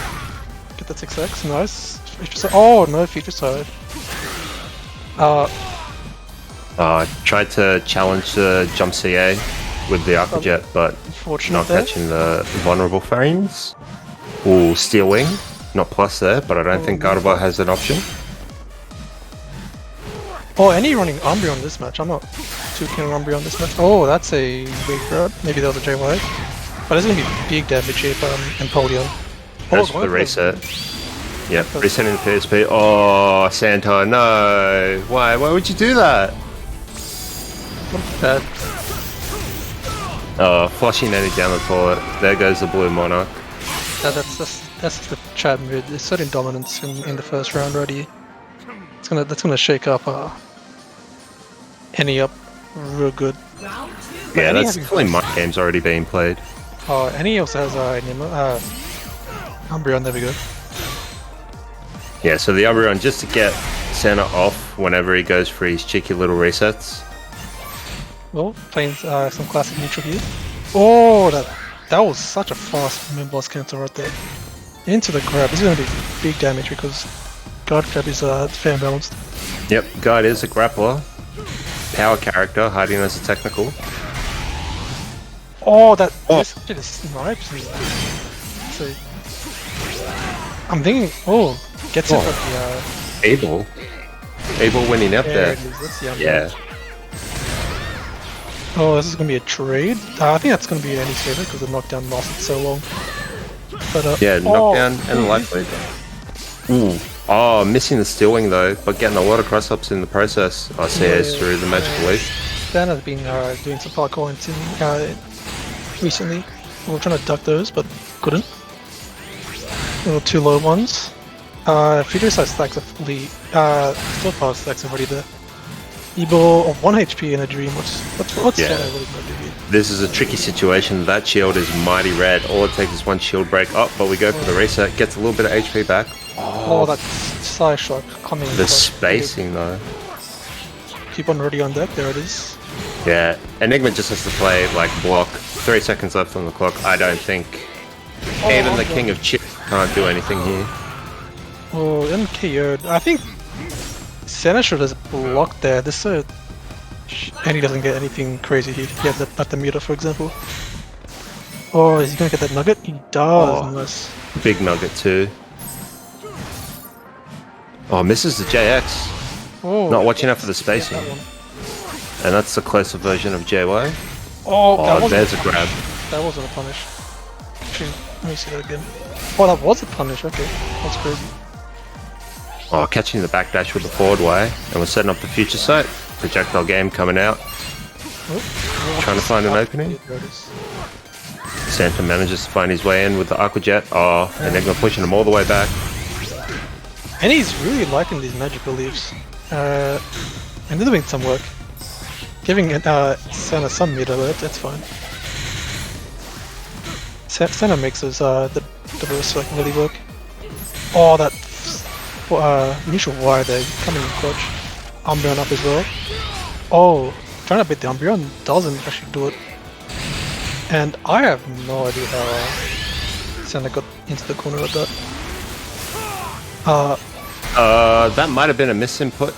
There was no way that neutral wire was going to connect, or maybe just went for a raw. Maybe it was a buffer, I don't know. Confirm. That was yeah, this future side pressure already.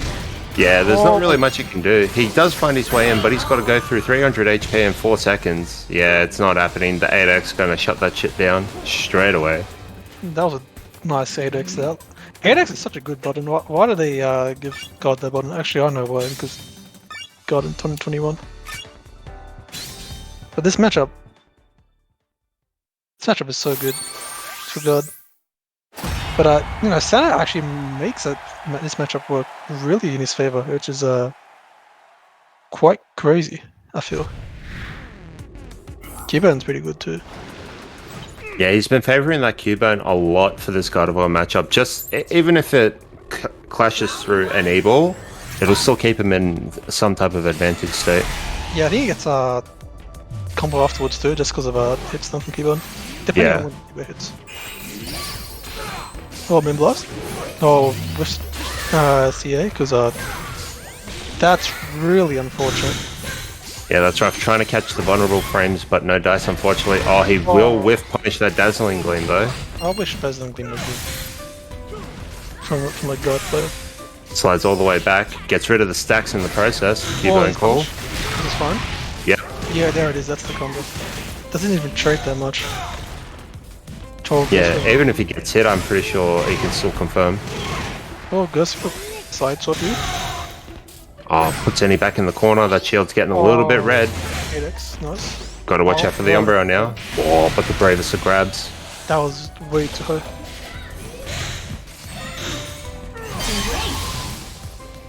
On the forward Y. Just shutting down that aerial option. I was actually expecting like a defog into like Rock Smash, but that works too. Oh, Cubone up already, so is Umbreon for both players. Any having center stage control here, where Empoleon really needs to get in. So if Any gets one shift here, oh, this is really big shift. So, oh, out. Oh, clips with Dazzling Gleam. Man, these guys are going way too fast for me to actually say anything. It's pretty pug. Yeah, Santa kind of just pressing buttons to see what works. Maybe getting a little bit flustered here. Oh, gets him in the forward way. Oh, does find his way in with the Aqua Jet. No follow up. There's the Umbreon, there we go. Cover the Umbreon, but when will we see the Cubone? There it is. There it is. Doesn't catch. Oh, that was a nice option. And he couldn't land, otherwise she'd get hit by the Cubone, so she went for the JCA to stall in the air after doing the float. Oh, gets herself out of rage, but burst form, it's still fine. Swap side, gets one up.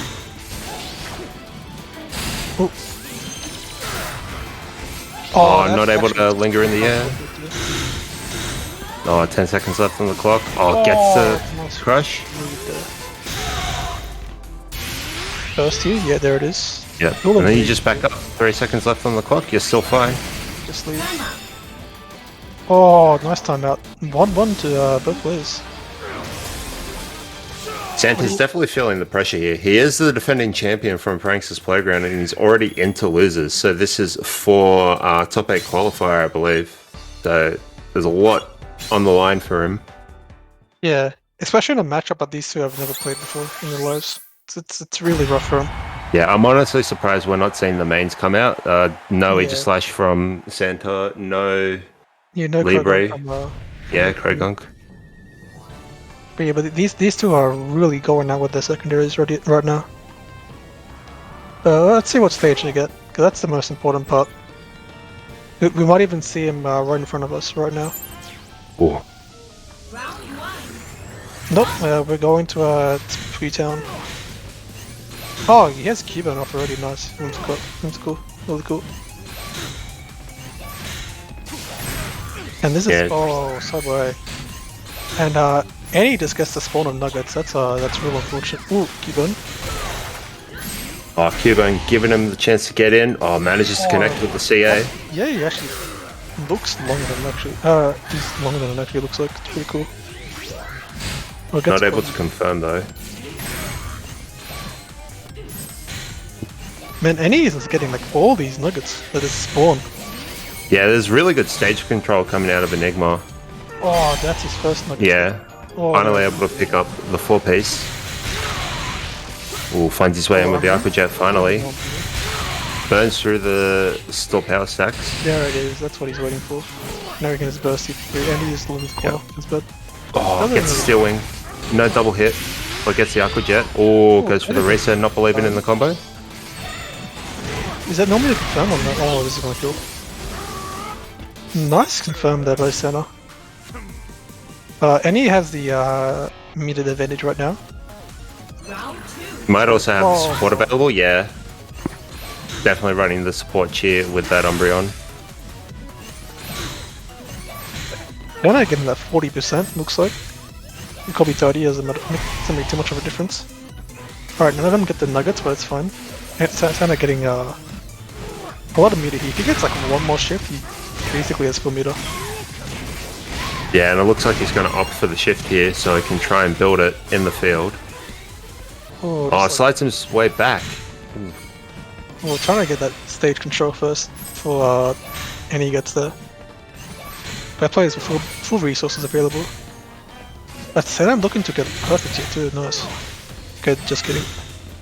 Yep, Magical Leaf going to shut that shit down. And Annie pushing him all the way back. There's some really good stage control coming in, but the forward wire is going to render it moot. Okay, here it is. Oh, yeah, that's too low. Oh, and he stuffs out this burst attack as well. Gets a full conversion off of it as well. Alright, do I see that number correctly? No, I don't. Oh, the homing. Gonna catch the walk away. No blocks coming out. Oh, Battle of the supports. oh, Annie just win. Oh, okay, just kidding. Oh, and the Dazzling Gleam too. No, you can't jump out of that. And now we're on final round for the final game. Senna with full beater, no support here for Senna, feels bad. Oh, Senna giving Annie the nugget, feels bad. Wait, how did Annie get so much meter? What happened? Yeah, how? What? I guess she's running Whimsical too, because there's no, Nugget doesn't get that much. or even Special, maybe.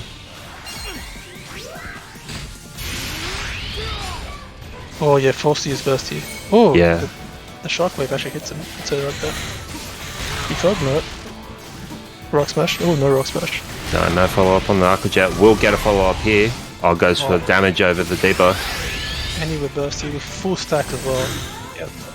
Oh, Cubone. Oh, nice stall right in the air. There's a Cubone. Not able to recover off the Cubone, gets hit by the Magical Leaf. Oh, and the Future Sight. He didn't see it get laid down. That was actually like a very painful situation for Sen right there. Because even if he does Aqua Jet in, and he still has the Umbreon, so that's another get off me. And full stacks. Well, actually, did she have full stacks? Probably not, but I mean... He was in burst at the very least, so there wasn't really much he could do there. Even with the Aqua Jet, it would be a light attack. You would have to wait for more hits to come in. It was a very brutal situation, especially against God of War. But we see a sub being in the chat, so we gotta spam that one real quick. Oh, we got some Saba pings in the chat. Nice. That's what we need in life. So Senna's actually out of the tournament. Wow. Did Senna make top 8? Let me see this. Yep, Santa is out. But regardless, we are going to go to a break again, so we can grab some more replays. So we will be back very shortly. Thanks again. Everybody stay tuned. We love you all very much.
Oh, If you want to meme, now's the time to do it. I can't move.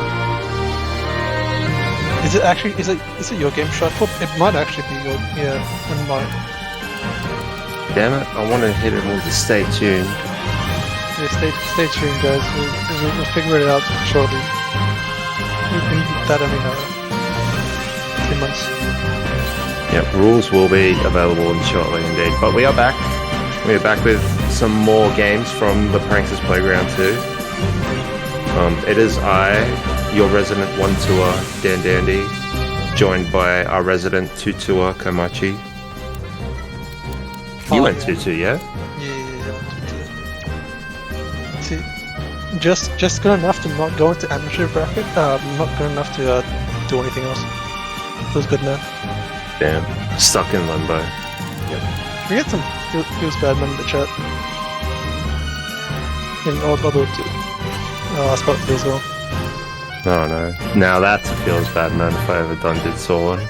I did it with the fells. The fells bad, man.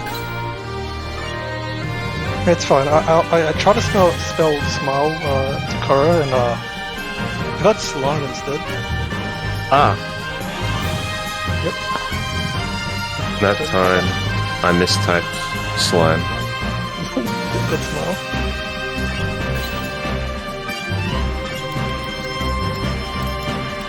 Yeah, chat, do you guys have slime? You guys make me some slime real quick. We need some of that in the chat. Actually, you know what? Instead of actually memeing, we need to find out what the games are. So I do actually believe the next game we will be watching will be Goo versus Kerubasu. That feels like a Shadow Mewtwo name, so it's not going to be a Shadow Mewtwo. Yeah, I'm not quite sure who Kerubasu plays, but if Goo will probably pick out the Mewtwo most likely. Goo Mewtwo is so good, like just watching. It's I love watching Mewtwo. It's so good. Like I actually want to be just like Goo's Mewtwo when I grow up. How Pranksters Playground has such epic. I need to see this epic games music. Oh yeah, it is epic games music. Oh. Man, why can't Teletown have good music? That's the real question. Man, can we discuss how Teletown is so bad? Why? What's so bad about Teletown? Tell me. It's horrible. Ah, I see. You can't see Jay Wise from specifically Empoleon. He's only if you're Antwerp. Oh yeah, of course. Oh, I just got pinged. Oh no, I just got pinged, guys. It's all over. I guess I'm solo commentating the rest of the night.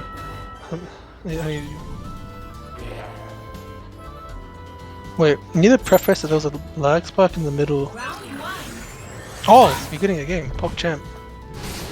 Enigma versus Kerubasu. Oh no, it's good versus Kerubasu. There we go. Oh, we've seen. Oh, Gengar. That makes sense. But Goo with the corner right here. Just kidding. Actually, not really. But oh, big damage coming out from that combo. What? Who is this guy? This man's insane. But we are seeing double Mewtwo, and at the moment we don't see HP on the Gengar. No, in fact, I believe we're going to see. Oh no, never mind. I was going to make a 0 HP joke, but no. We see a HP. Oh, just the confusion going to close it out there. That was a really strong start from Goo. That was. Who is this guy? And the Whimsical coming in clutch, or maybe that's even special. Oh. And Gengar's so weird to commentate, I don't know what's going on. But no one's getting those nuggets right there. Doesn't really matter too much. Actually, we don't want to see a burst that often in this matchup. That's really cool. Kerubasu getting the cross up, getting put into the corner, unfortunately, and we're seeing the 8Y combo bombos coming out from Goo, gets a shift. Goo with the 419 HP feels bad. But oh, crit homing right here. It's going to be big damage. Mimikyu almost up for both players. Yeah.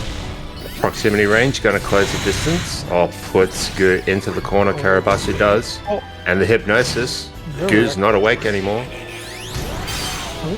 Now he's getting sucked right there. No less meter for Goo, but that's fine. Goo doesn't need meter, he has the best support in the game, Mimikyu. Oh, Nice catch with the Astonish. Oh, there's gonna be... Just kidding.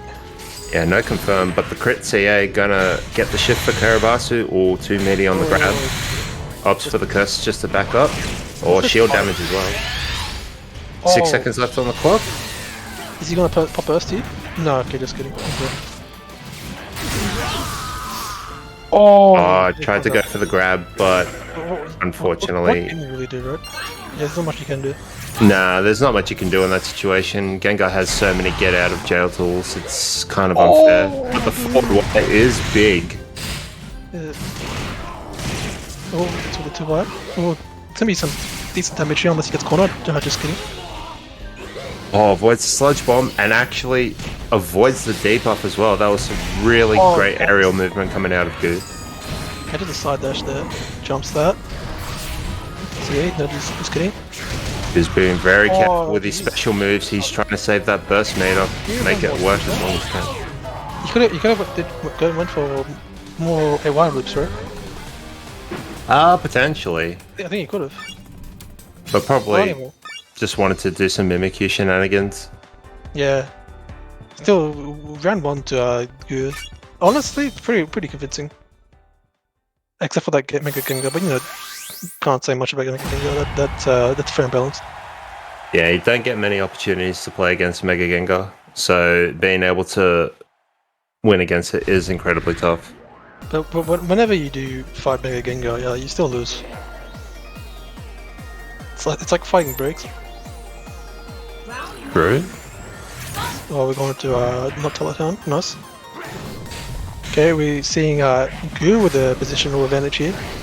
Oh, throw some icicles. Oh, that thing, what, that particular trade, what? Oh, enough recovery to be able to CA through the forward wide. Doesn't matter. Goo finds his way in with the grab. This is really a lot of blue coming out on the screen. Oh, loops. All conversion here. Yep. Oh no, the drop on the Scoobies. It's the Bergie Droptimals. Oh no. The Australian curse is affecting the Japanese players. Unfortunate. Okay, throws out a uninteractable projectile. What? He just punched nothing. He hits him nice. We have Mimikyu ready. Oh, this goes for the grab. This me puts Gengar in rage, but that's fine. Mimikyu call here. Oh no, Mimikyu call. Yeah, just using Mimikyu as a way to push Goo away, or goes for the shield break into the grab. Wedge jumping from field phase to dual phase back to field. Kerubasu really wanting this the meter, because most likely you'll get that meter at the beginning of next round, based on service. Ooh, good, one of those nuggets. No, it isn't. Oh, that was a nice jerks there. Just leave. Yeah, Mewtwo JX winning out. Yeah, we whiff punish those 8Xs here. It's actually like 6 jerks. Look at the meter difference. Holy crap! Oh, just kidding. Oh, huge beam. Oh, okay. Oh, good. Trying to bait something out with these little footsie games. Oh, no dice though. Kerubasu backing up, getting pushed into the corner. Puts in the corner. Oh, it's going to be damage. Oh, double just frames.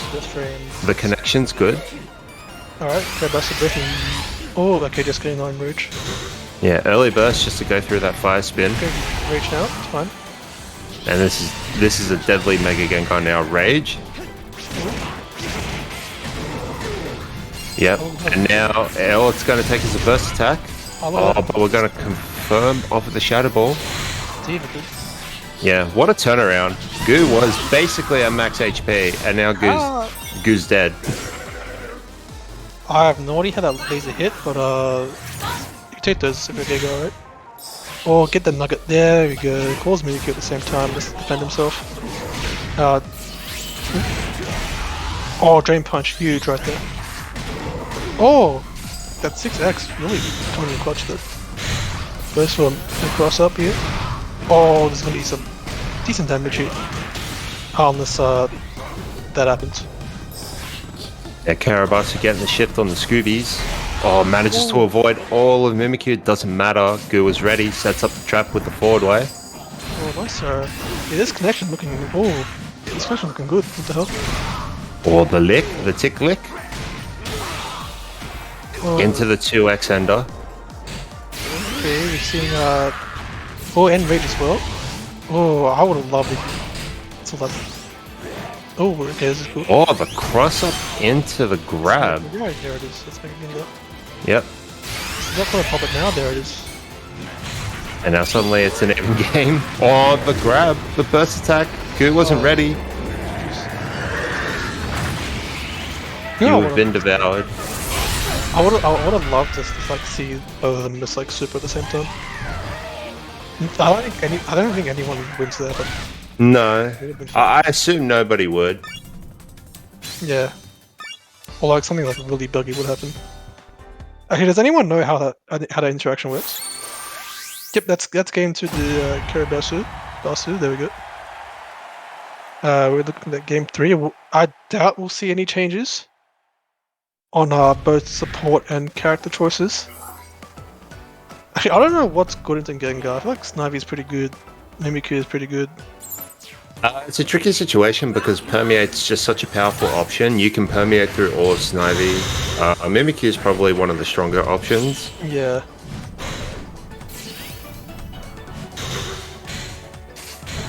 Okay, humming in battles. Oh, a little bit of CQC going on. That Mewtwo privilege. Beating that out. Oh, instant JY. The most instance of the JY. Ends it with the side strike. Or backdashing the homing. Oh, that CA was so good. These two going on for a bit of a tango. No cross up there, same side. Oh, tries to go for the lick. Oh, swap sides, okay. Kerubasu coming out the Mimikyu. Gets the attack buff as well. Okay, doesn't go for combo there, but it's fine. Oh, doesn't see it, doesn't it? I mean, they do. Oh, Goo is checking Kerubasu with his 8Ys, making sure they're not going to be jumping in the air anytime soon. Goo is really... Oh, okay, there's going to be some big damage right here. Unless it shifts, yeah, okay, there it is. I'm really bad at this call, what the hell? Oh, Sam through the punch. And the Mimikyu catches. This is huge for Goo. 10 seconds left on the clock. Has a health lead. And yeah, that's going to be GG's on that round. You know what would be really cool? It is a best of 5. Yeah, unfortunately it is only a best of 3, so these players do need to pull out all the little burger flip tricks that they can. Ooh, nice perfect block on the CA, but not able to punish with the grab. Oh, it's going to be damage though. Meta in favor of Gengar at the moment. Oh, okay, get the JY starter, and the AY starter. Double just frame, nice.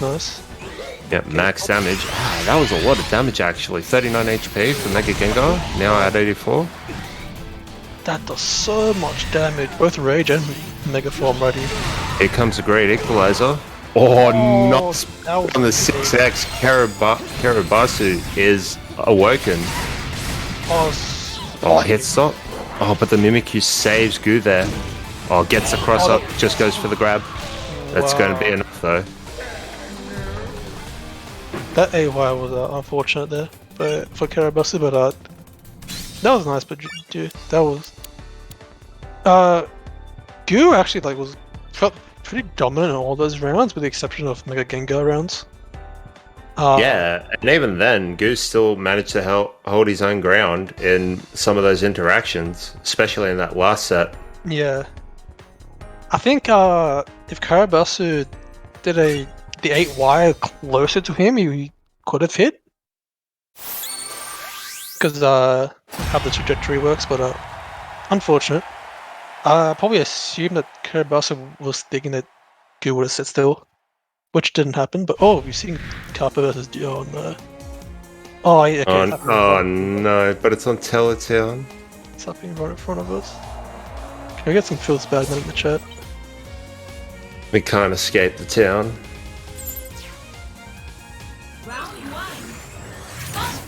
Yeah, we're looking at Shadow Mewtwo side, Snivy for Dude and Eevee for Shadow Mewtwo.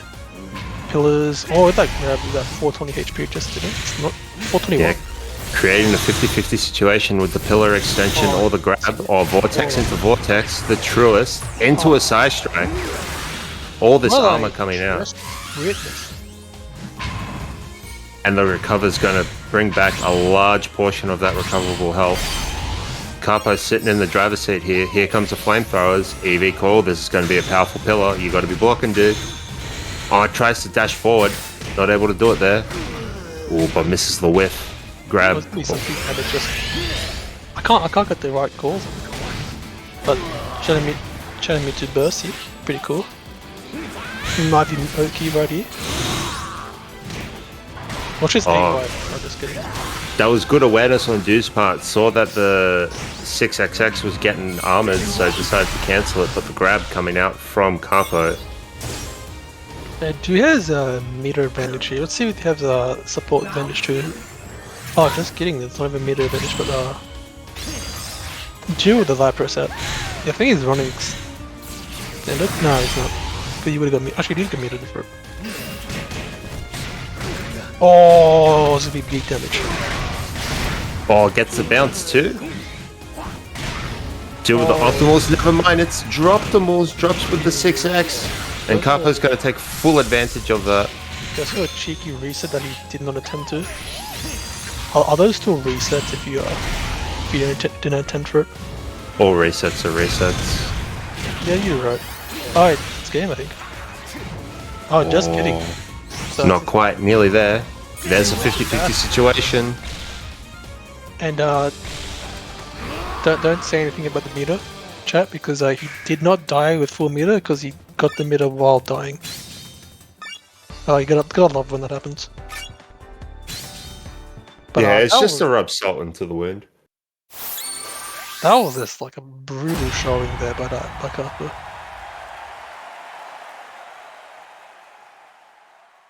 Oh, yeah, Kapo just taking. What's that? Go on. Oh, I was just saying, Kapo taking full advantage of all of Dew's drops and misinputs in that situation, and just creating 50-50s that Dew wasn't ready for.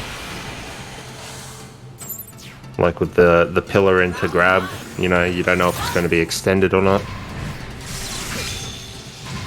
Oh, here Magic Cup Festival, going with the Chad support right here. Pachirisu, let's see what happens with the Pachirisu. Oh, gets positional advantage, it's gonna be big damage. Oh, drops that, but it's fine. Oh, this is gonna be big damage. Oh, goes for another reset. Oh, the acrobatic's gonna come in clutch there. I don't know if the skill's get another skill. No, but that's a lot of damage in one phase. And Pachirisu up, doesn't matter here. Oh, the burst.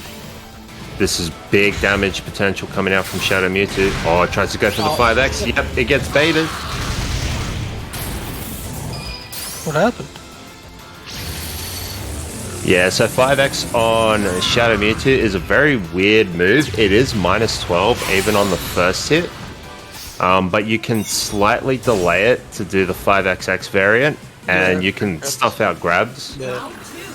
Or you can just do nothing afterwards, and it's like a really weird option. That's good. Oh, Pachi not coming in clutch, unfortunately. Well, gets the wall splat too. Goes for the optimal 2Y into the side strike. No just frame on the second hit though.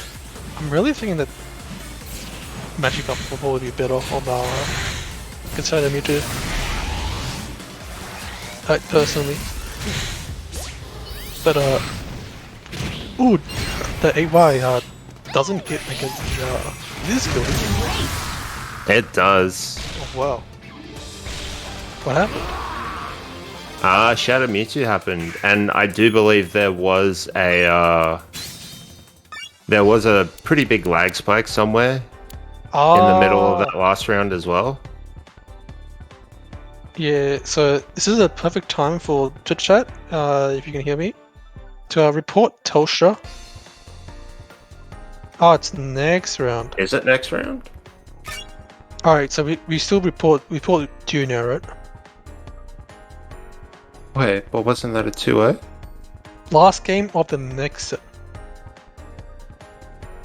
Oh, so Dew's in another set.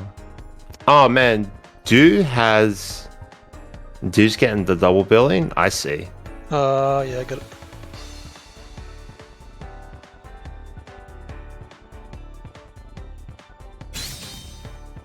Oh yeah, in tournament, all state is the same. And we're seeing a Dew versus, where's it? Oh no, it's Ant versus Nat Dew. versus Dew.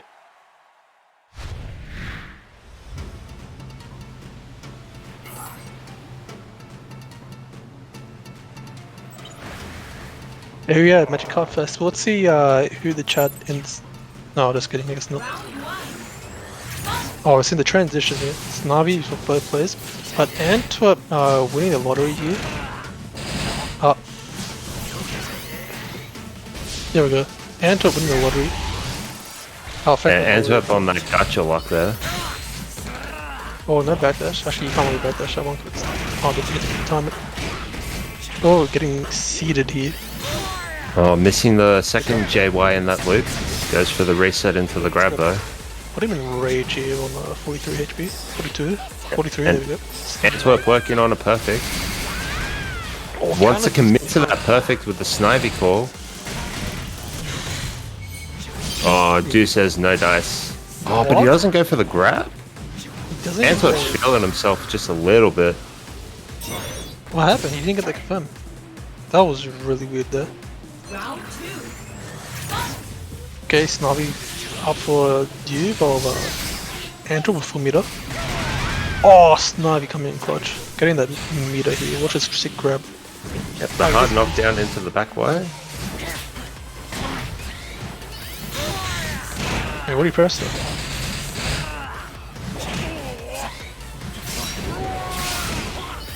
Oh, the detect is going to catch Dude pressing buttons, and we're just going for 5x. No thermos coming out from Antwerp. Putting them in gay baby jail. Fidget spinners are abound. Razor Leaf. Oh, watch the 690. Oh, just kidding. Oh, trades in Antwerp's favor. That's real unfortunate. Oh, gets hit. Oh, the tick throw. Dude opting to put him back into the middle of the screen. Jump this. Oh, okay, it's fine. He still does here. But, oh, he drops it. That's the end. Okay, there's clearly some. Ow! Oh. I felt that one. Just a big forearm check coming out from Antwerp. Gonna take that first game. Yeah, I really felt that one. Yes, I guess you can see that the shadow on Town it's covering my face at the moment. It can't really do much. It's a shadow, guys. It's not puddle. So what are you saying? What are you saying? Are you the shadow or something of Town? It's just like covering my face. I don't know what it is. I can't see it. It's just a shadow. Don't believe the propaganda that some people in chat are saying. But we are here at Spooky Stage, classic Halloween stage. Missed it. Both play with Snivy still, with Antwerp getting some meter. How does this guy keep getting stuff in? I don't know. Should definitely start playing some gacha, as far as I'm concerned. I think we need to like backbend him, honestly. Oh, getting Antwerp being sniped by arrows. Oh, just Gets the anti-air with the 8Y on the Hunting Hawks. Oh, Dew answering back with his own anti-air. Gets a bit of a cross-up. Or we're just going left and right in this game. Snipey call, goes to grab, okay, not grab, but oh, it's good confirm there. He probably wants to get out of the corner here. Same thing.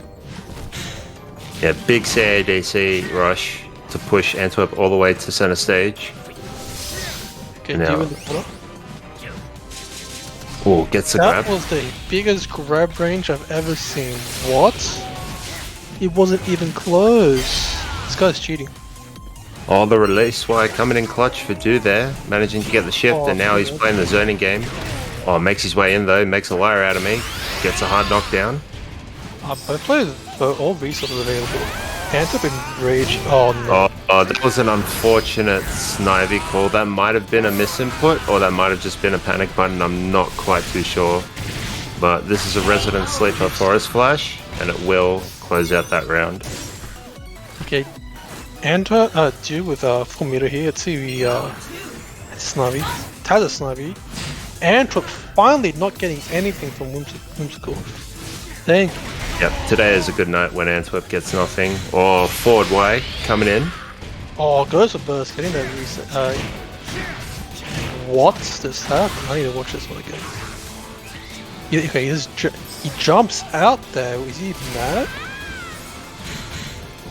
Yeah, Antwerp opting for the shift just so he has more room to play around to avoid the burst. Oh, and Dew going for the burst attack.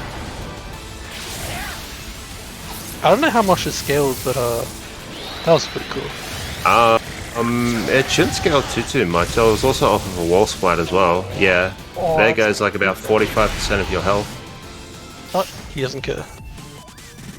Watch this sick leaf play here by Antwerp. Oh, good patience from Dew, just recognizing that he can back up and do release Y, waiting for Antwerp to approach.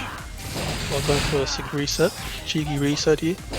Into Snivy, into more seeds. No, it goes for CA. Yeah, Antwerp setting up a guppin there, puts him back in it, laying down the fertilizer.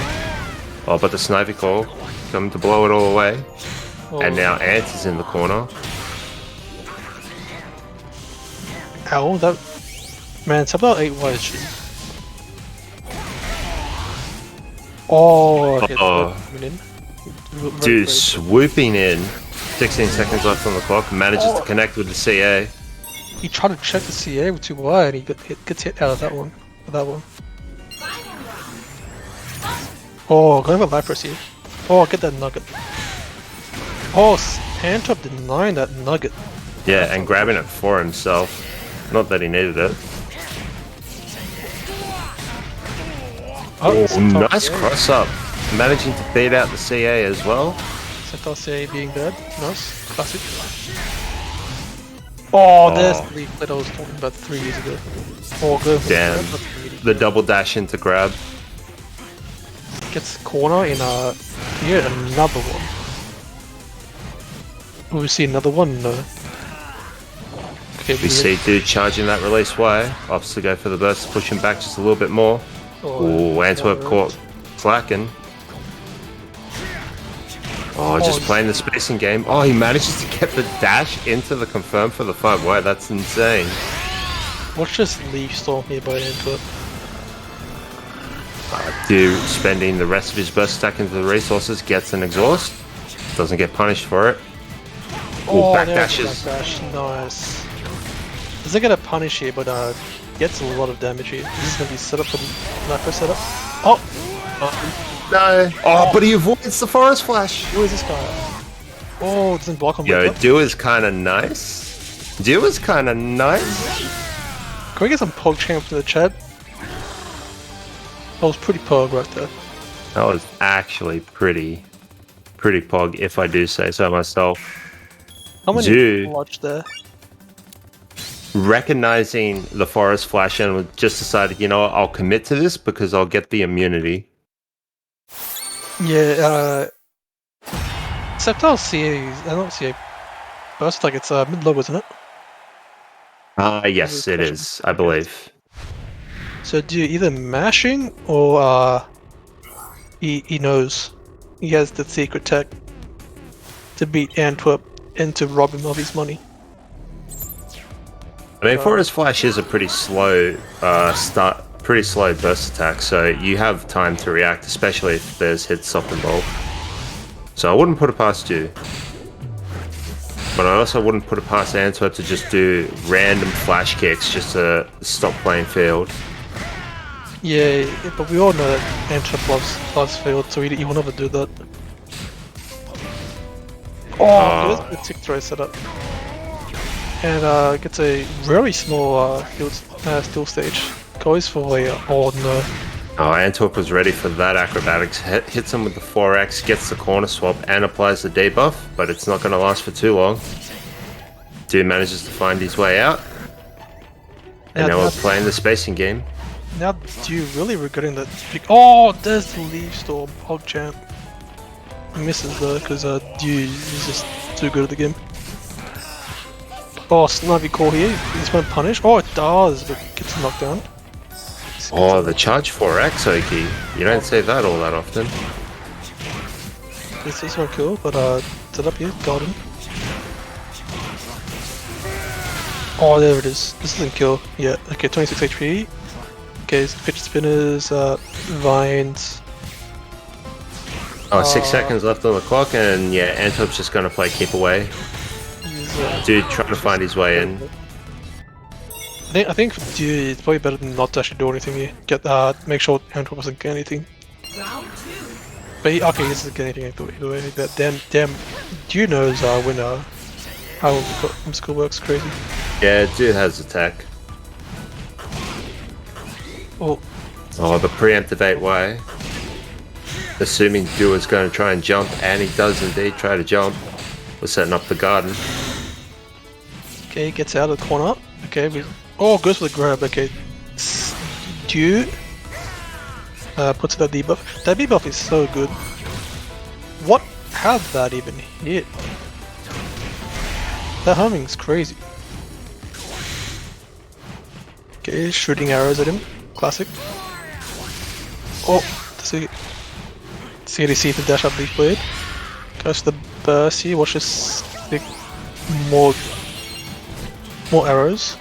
Yeah, dude's picking the correct timing to just throw out these release wires. That's unfortunate timing. Watch this sick wake up grab. Okay, this should catch the backdash. Oh no, it's too fast. Calls the burst. Oh, and the Giga Drain. Okay, too far away from that. Oh, who is this guy? Oh, Throw Crush though. This is big for Dude. This is a way to close the health lead. 12 seconds left on the clock. Oh, it's not GG. Wait, is it nice moment? It will be. But now he has 5 seconds. He just has to run away. Okay, let's call that person leave. Oh, that works too, I guess. Oh, Dude, you're scaring me. Yeah. A little risky, I feel, but you know, whatever floats your boat. Okay. Deal with the Lapras. Oh, and you're gonna shove him away from the nugget. Oh, deal with the nugget and that. Okay, it's crazy. I'll have some TX. Yeah, the autocorrect coming in clutch for Antwerp here. And Dude's shield looking mighty red. He's definitely feeling the heat, trying to see out any options. Is this the lag spike? Yeah, this might be the lag spike actually. Okay, Dude taking advantage of the lag that's shooting him. Okay, getting comboed for this one. One more gardened. Oh, no leaf storm. It's fine. Okay, more seeds. Oh, goes for a cheeky setup here. Yep, and here we see Antwerp taking full advantage of the lag. Yeah, Opting to plant the garden, put him in gay baby jail. That actually hit him out from the wire. Antwerp winning from something like spot there. It's kind of cringe. It's kind of weird, champ. Yeah. Unfortunately, Do will be knocked out of losers there, and Antwerp will proceed on. But those were GGs nevertheless. Do was kind of popping off in a couple of those games, I'm not going to lie. Yeah. The awareness on certain situations and just being overall woke was really, really good. Yeah, do kind of getting robbed there. Feels bad, man. So can we all in the chat? Can we all at TPCA on Twitter? Can you give this game some rollback netcode? Are we setting? Oh, I can't say anything. But looks like we will be signing off, and we are at Teletown. Yeah, thank you. Yeah, we're signing out. Pokkén. Yo, thanks guys. That was some coggers sets. Yeah. Especially the ones with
Yeah, Bergy.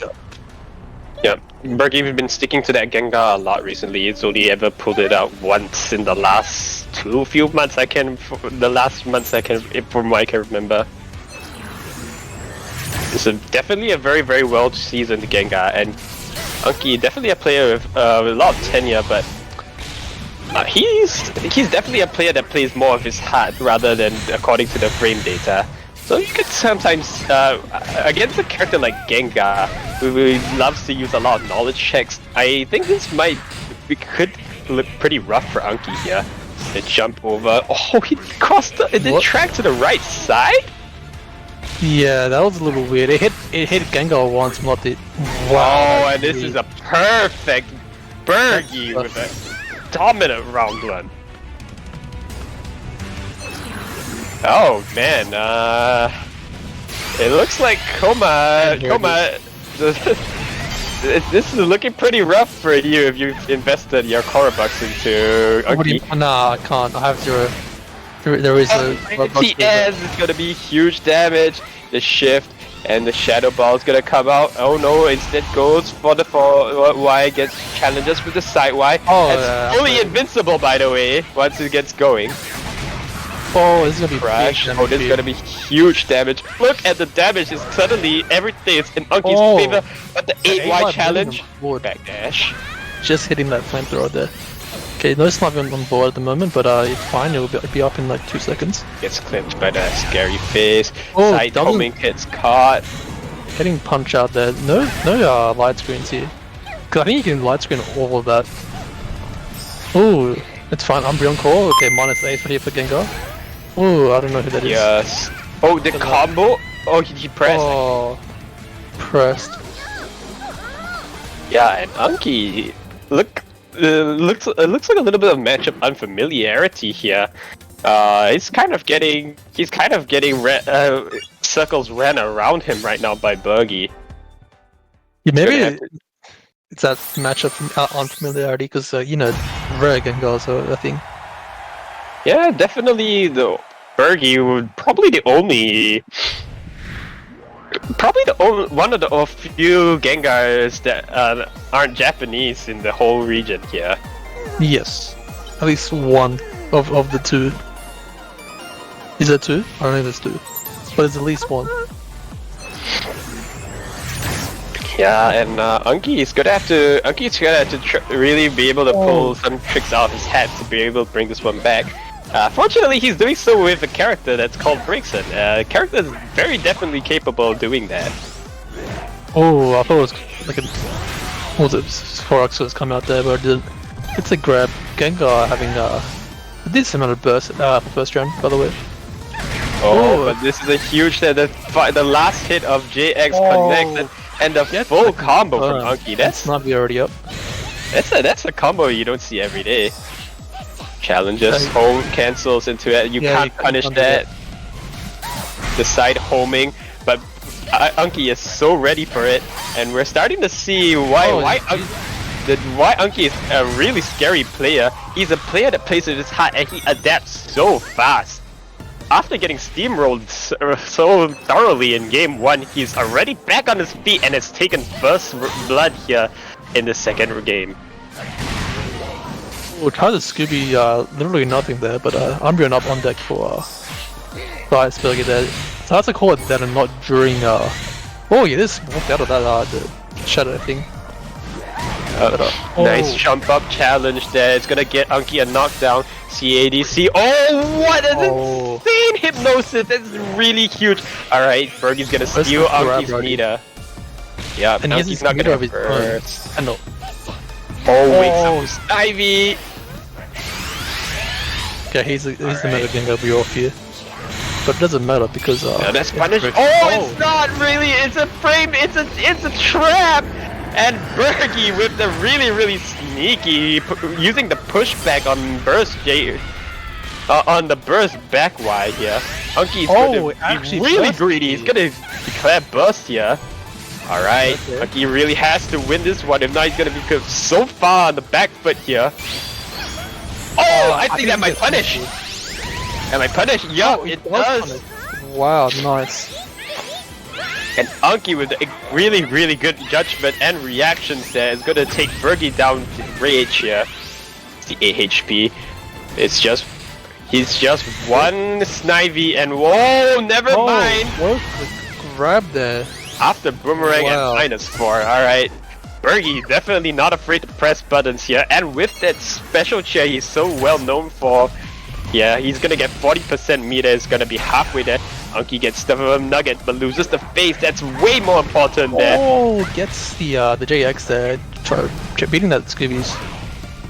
Yeah, a lot of whip buttons coming up so far. Oh, gonna get the scary face. The Astonish loops coming out here. The Astonish conversion, sorry, from Bergie. And look, Bergie almost has meter. And what a reaction. What a reaction.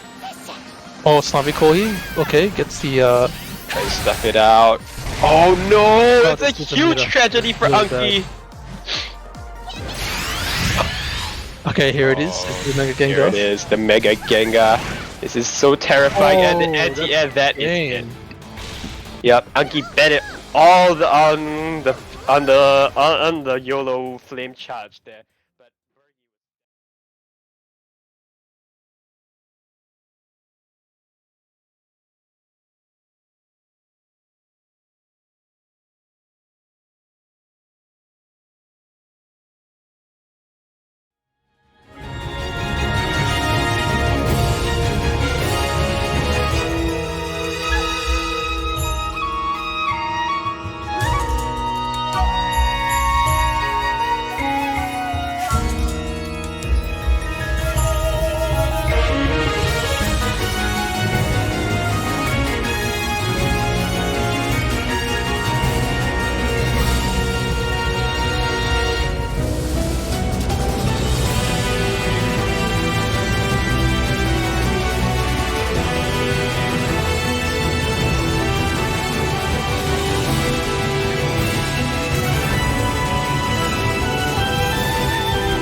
Hey, Yeah. chat. Sup? We're here. We are here. Alright, And so... Carl is muted. Oh yeah. I am muted on Discord, that is true. Alright, okay, so, as explained earlier just now, we do have an amateur bracket today. So, players who went 0-2 or 1-2, would have, 0-2 or 1-2 would be able to enter this extra bracket and get a chance at a little more prize money, basically. Yeah, so really looking forward to some of these sets. A lot of new faces I'm really excited to see. A lot of good guys, and yeah, it's just been a great night. Yeah, So I am guys. absolutely exhausted, so I'm glad to finally be here and to just sit back and enjoy some Pokken. I guess we'll just get started. So the format of the amateur bracket was round robin, I believe. So everybody just played everybody, and person with the most wins took the walked away with the prize money. I think that's what it was. Yeah, so Yeah, winner pretty much. gets 50. Everyone else gets. So we're gonna get all the amateurs and make them fight to the death. Because what else are you gonna do as a TO to pass the time? Yeah, pretty much, right? So Yeah. first up, we will be having TokyoDrifloon versus Koopa. Right? I think Koopa is also from Australia. He's a new player. Yes, I believe he's from up north, Queensland area. I've Let's go. never seen him play before. I think this is the first tournament he's entered. I think he only joined the Discord like a couple of days ago. So, yeah. Oh, it looks like he is a God of a player. At least that's the character he's playing in this in the selection screen Yeah. that I'm looking at. I did see Definitely him, need more of those. yeah, I did see him talking about looking for tips for the matchup and stuff. So, Mm. yeah. Yeah, you're right. I saw him playing against Santa and Isaac before. But he's gonna get the run back here against Isaac. No Empoleon this time. Big start with the CA though. That's gonna be an early phase shift. And just setting up this wall. But yeah, I like the choice from Isaac to just take the grab right back into field phase where you can, you know, let the lead snowball, but gonna lose another field phase. Can he get anything out of this? He just gets the knockdown. And there we go, another grab. Yeah, I would imagine Darkrai being one of the more confusing characters to fight if you've never fought him before. Yeah. He just does a whole lot of things, and he has mechanics and installs and stuff, and you don't really know what you're looking at. Yeah, like you gotta play against, 3 completely different characters. Yeah. Jesus, So- how did that hit? Yeah, it helps if Tokyo just runs into doesn't beam like that and gets sent to duel without BDR, which as we are fond of saying means Go that combos? I don't, oh wow, it does. Yo, let's go. Yo, Koopa's got combos. Let's go. That's a sick confirm. Does this kill though? That's scaled a lot. It's Okay. 18 HP. I think that was Did enough. it scale nearly enough? Yep, that looks like it. So, for those of you who don't know how Darkrai works exactly, if he lands a specific move, which is Dark Void, in field phase or in duel phase, then he will enter a mode called Bad Dreams Rising, which is where the screen goes dark and spoopy, and Darkrai becomes a much better character. There it is Like right right there. now. So that's Dark Void, and now he's in BDR mode. This is his win condition. He wants to get into duel with this mode up. Yeah. If he gets sent And into so duel what- without it, though, he is really gonna struggle. He's not completely Yeah, out we of s- options, but it's really difficult. We saw one of the most important things about that BDR is that because there's so many hits, Koopa wasn't able to CA through the attacks easily. And it just makes Darkrai so safe and hard to challenge, and we're gonna see it again now. If Isaac elects to shift, he does. And Koopa not quite getting to burst. Yeah, he's just sitting in the corner. I guess he's a little intimidated by all the things exploding I'm around him and very whatnot. surprised that Nasty Plot didn't hit. That move has a million miles of range. Wow. Great grab. Yeah, Tokyo feeding himself a little bit too much, I guess, teleporting in and doing nasty plot right in the face. Has such a strong crit grab. Like, one more hit and Koopa is right back in this. Oh, four forward dashes into a grab. Yeah. The preemptive puncher is not gonna work out. Alright, he's got a very good chance here. Tokyo is in Oh, duel. can he pull? There's a lot of startup on that. Oh, Koopa just didn't block it. Yeah. I think he could There's have blocked also a it lot of in end time. lag. Yeah. He probably could have blocked it in time. The non-BDR version is like frame... What? Frame... It's like 19 or 23. Yeah, it's I'll really say. long for a burst attack, so... Especially one without, you know, armor or invincibility frame 1 or anything like that. It's a little close to call. Maybe he could have, maybe he couldn't. But either way... I don't imagine he would have been trying to press any buttons there, so... Well, back to BDR we go. The other thing about Darkrai that you might be noticing is that he's got those little glowing orbs around his torso. Those are the stocks that he has, kind of like how Guard can stock up a start power with the rings around her. The more stocks he has, the stronger his charge A is, which is that big explosion move. Yeah. It's only really kind of a viable option once you get to 4, because at that point the range becomes much, much bigger. And it doesn't leave you in a disadvantaged state. Yep. And he gets one orb for every trap he sets down, more or less. Yes. Isaac gonna clean that round up. Seems to have got his little momentum there, kind of after figuring out what went wrong round 1. Still, he's probably like, if anybody playing a zoner dashed up 4 times towards you and then grabbed you, yeah, I'd be a little shook as well. So hey, we'll give a little credit where it's due. Koopa managed to shake. You know, yes, I wanted to point out something before, but he actually he calm mined full screen, and then Isaac tried to punish it with a rift, and he used Dazzling Gleam to armor straight through it. And I thought that was really incredible awareness for, you know. Yeah, definitely. Newer He's player. been practicing a bunch, I think. Like, he's gotten some... he's gotten familiar with his character and the tools available to him, and even if he's not, like, fully applying them in every situation, I think he's definitely showing that, you know, he's on that road. For sure, for sure. It's a lot of good promise. Let's see if he can get... Well, never mind. Tokyo's just gonna toss him out. All things considered, that's actually not too bad. It's not a lot of damage and you don't get stuck in duel with it. Yeah. But It's definitely not the worst situation for Koopa, but it is when this damage starts to kind of multiply. And now you're stuck in it again with the half health bar lead. Yeah. Well, that's one way to get out of it, though. Yeah, that Moonblast cutting straight through everything. A really strong option, kind of limited by the fact that you have to charge it first. Toko's just lunging at him over and over. Yeah. He's not really doing much to stop him. But again, with the gutsy, nasty plot in the face.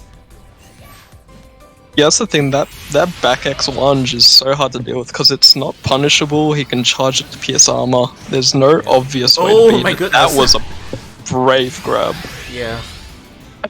Well, there definitely was one way. That's one way to answer it, right? You gotta admire the bravery. And he's in burst now. Okay, Pachi is active though. Well, I don't think that's fast enough. Yeah, he blocks this. Yeah. He's not in Punish? BDR still, Oh, so... the Pachi. Yeah. Yeah, this is still a very good situation. What a chip damage incoming to close out the burst mode. Yeah, there's only 10 seconds left too, but oh no, yeah, one bad magical leaf. I saw that shield come out too, that wasn't even a punish. Off the wall blast, yeah, there's not gonna be enough time. What? Yeah. So getting... Definitely wouldn't have let Isaac live that down if you got clipped there. Yeah, if you get hit into the wall on a phase shift, it's a 30 flat damage, so yeah, that's unfortunate, you just gotta deal with it. And also we saw Tokyo do the other use for the 4 orbs on Darkrai, which is he can spend them to get buffs and a little bit of healing. So that's why he did that to guarantee that he had the life gain. Yeah, Here's the dual version of activating into BDR. Yeah, much harder to get the dual version. There's very specific ways that you can combo into it, as opposed to Field Phase where basically everything has the potential to give you Dark Void. But yeah, there's Koopa's one of the tools there that Darkrai has in BDR, that little charge projectile that pulls you back in. So Koopa can't just stand at full screen the whole time throwing projectiles. Although he's done a pretty good job of it so far, and he still has the life lead, but he's in the corner, he's gotta be careful. There's a clone right in front of him, and Toki tried to detonate it right there. But again, doing it too close. And that can't have been reaction because the clone was up. Yeah. Like, Koopa did try to grab like twice in that general direction, so Toki just probably got careless and ran into it. Oh man, he just teleported into that energy ball. Oh, that's gonna hit. Oh, great response there. Wow, it doesn't get the full animation not the though. cutscene version, unfortunately, but he does get caught in the end. There's a little bit of damage. I guess any damage is good. Especially when you're holding down the good position here. Full screen, Darkrai without BDR is gonna struggle, and Toku gets hit by stored power. And this is really great now. Isaac gonna be forced to spend burst in dual phase before he gets BDR. Oh, never mind. Tried to wake up grab. Oh no. Yeah, this is one game where wake up grab is usually not a good idea, and now he's he's doesn't go for the right combo though. Pounded it. All right, gets gonna drain that meter. Isaac might have thrown away his wink on there. He doesn't have meter anymore. And again, Dazzling Gleam through the projectile, but it doesn't go unpunished this time. Yeah, a bit of a scramble situation. He really wanted that last little hit with the 4Y projectiles. But Isaac having none of it. Jumps straight over. Yeah, it was a lot closer than I expected though, right? 2-0, but it was close though. Especially against a character that... I don't know how much Koopa knows about that matchup, or even just what Darkrai does mechanically, but assuming he doesn't, that was a pretty good show, either way. Yeah, for sure. I do know he was playing Isaac earlier, either today or yesterday. Predominantly his Empoleon, but might have got some Darkrai practice in there. Either way, for 24 hours of, playing, that was a very good showing. For sure. But we will get to see more of him as he is going up against Joshlama next, who is another new player, I believe. Joshlama is actually quite an old player. Yeah, actually now I think about it, I think I've seen that name before in the Singapore Weekly, but it's been a super long time, right? I don't remember. I believe he's a very young player though. He predominantly plays in Sydney's offline tournaments when Santa and Bergie run them along with other fighting games. He occasionally pops in and, presses some buttons. Long time CGI player. That makes sense. He might. I don't think he's been here longer than me, but it'd be close, I want to say. We miss offlines, don't we? This is the closest thing we can get to it. We're virtual meeting in Teletown. I'm very glad I've run these events because it's definitely given me the rush that I've been missing from offlines, but it's never truly the same as offlines. So yeah, I tell you what though, like I still get the same like post-event fatigue after running one of these. It's just like it's almost nostalgic. Oh my god! Anyways, you do way too much, dude. I can't thank you enough. Like, it's always just nice to see a show go well, that's the satisfaction I get out of it. For sure. But yeah, Joshlama versus Koopa. So far, doing a really good job of just knocking him out. Yep. Yeah. 7 golden letters. What are you gonna say about that? Yeah, Decidueye having like a notoriously bad jump arc, it makes it very hard to kind of approach Gardevoir like a traditional kind of zone vs rushdown sort of matchup. Yeah, so you really got to rely on your anti-zoning and... Yeah, you can see a little bit of the matchup of familiarity there as well. Josh, like, standing at full screen blocking, waiting for the psychic to come instead of walking into it and triggering it to block. He is running the Cubone though, so we'll see if he can do that to kind of keep Koopa close. Uses the plus range to sneak in a grab, and he's got burst. We see a burst before he loses it. I don't think he has a handle on the psychic timing. He keeps letting go of block just as it detonates on him. Yeah. And you hate to see someone die with burst. Yeah. In this community, we call it the SG burst because apparently Singapore players have a tendency to do that, so I guess that's an honorary SG burst. Not me though, I play Libre, I burst as soon as I get it, but apparently everyone else does. It's something in the air, the humidity, you can't concentrate. There's not enough time to focus on your meter and other petty things like that. It all just blends together into a haze. But yeah, Koopa, very, very strong zoning that game 1. That was 2 rounds gone in a blink. Yeah, and you can, So we'll see like Josh trying to counter zone a little bit. I saw an attempt at a release Y at one point, but it just didn't travel fast enough. He lost to JY at one point. I hope he doesn't get deterred off it, because it is the right idea, you just gotta find a better time. If it doesn't work the first time, just grab again. My kind of guy. I like it. Alright, Joshlama pushing him to the corner. Let's see if he can keep that space, but it didn't last very long. Oh, I hope he doesn't keep trying to jump everything. That's a really dangerous way to approach him. But that worked out for him this time. He has the corner position, he gets Oki. Grab again. Yeah, still safe though. Yay, it's working. If it's working, why stop, right? Let's see if Koopa can find some grab crushes sometime.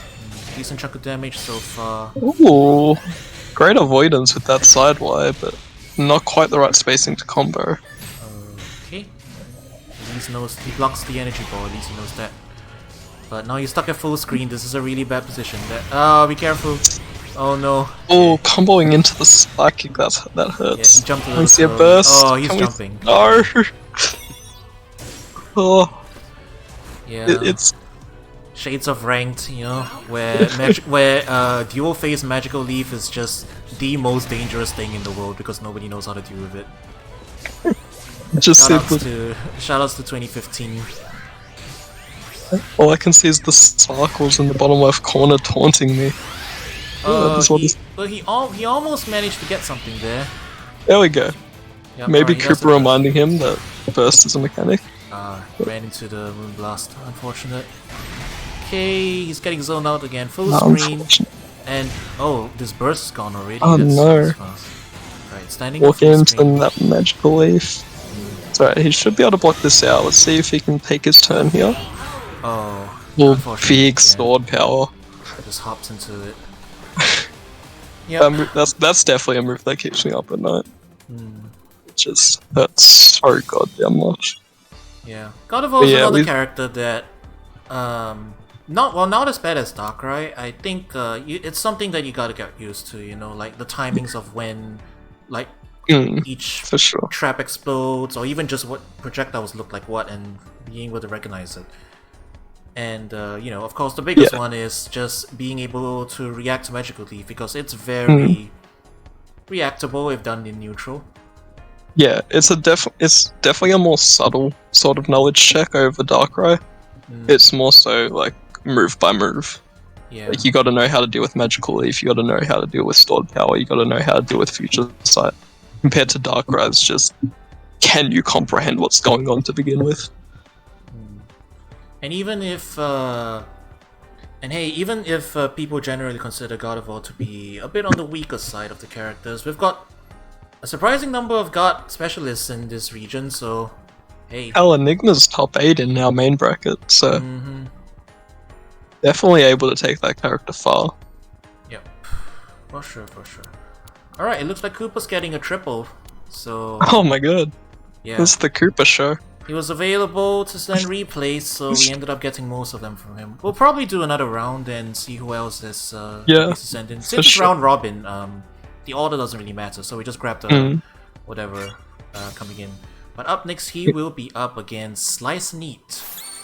Not to be confused with Slice, the player from North America. This is Slice and Eat. Yeah, he was going by Slice and Dice for a little bit, and then everyone kept confusing the two, so now he's changed his tag to Slice and Eat to, you know, help out all the observers. Well, Slice is still playing the character that he was playing in the main bracket, which was Blaziken. Okay. So, yep, we've got some chicken action. Let's see how this goes. Yeah, so I did play against Slice and Eat in the main bracket, and he used Lucario on Mewtwo against me, so... So someone that's definitely dabbling in a lot of characters. And so we saw his Blaziken earlier, and the way he plays is very aggressive. He uses a lot of EX moves, but it works out for him because he gains meter very fast. because he really does it. Look at how aggressive he plays. Yeah. And hey, if it works out for him, yeah, as long as you get the strike throw mix up right, you got nothing to be worried about. yeah. Look at all that grey life though. Oh, he almost died from that. Be careful, dude. He also wields the Eevee because yeah, I like this. Yeah, I like this cool a lot. There's that thought process there, right? Oh, another one falling victim to Psychic's explosion timing. Yeah. At some point, it's just there for so long it becomes part of the background. That's the excuse I want to give them anyway. Okay. Slowly finding his way in.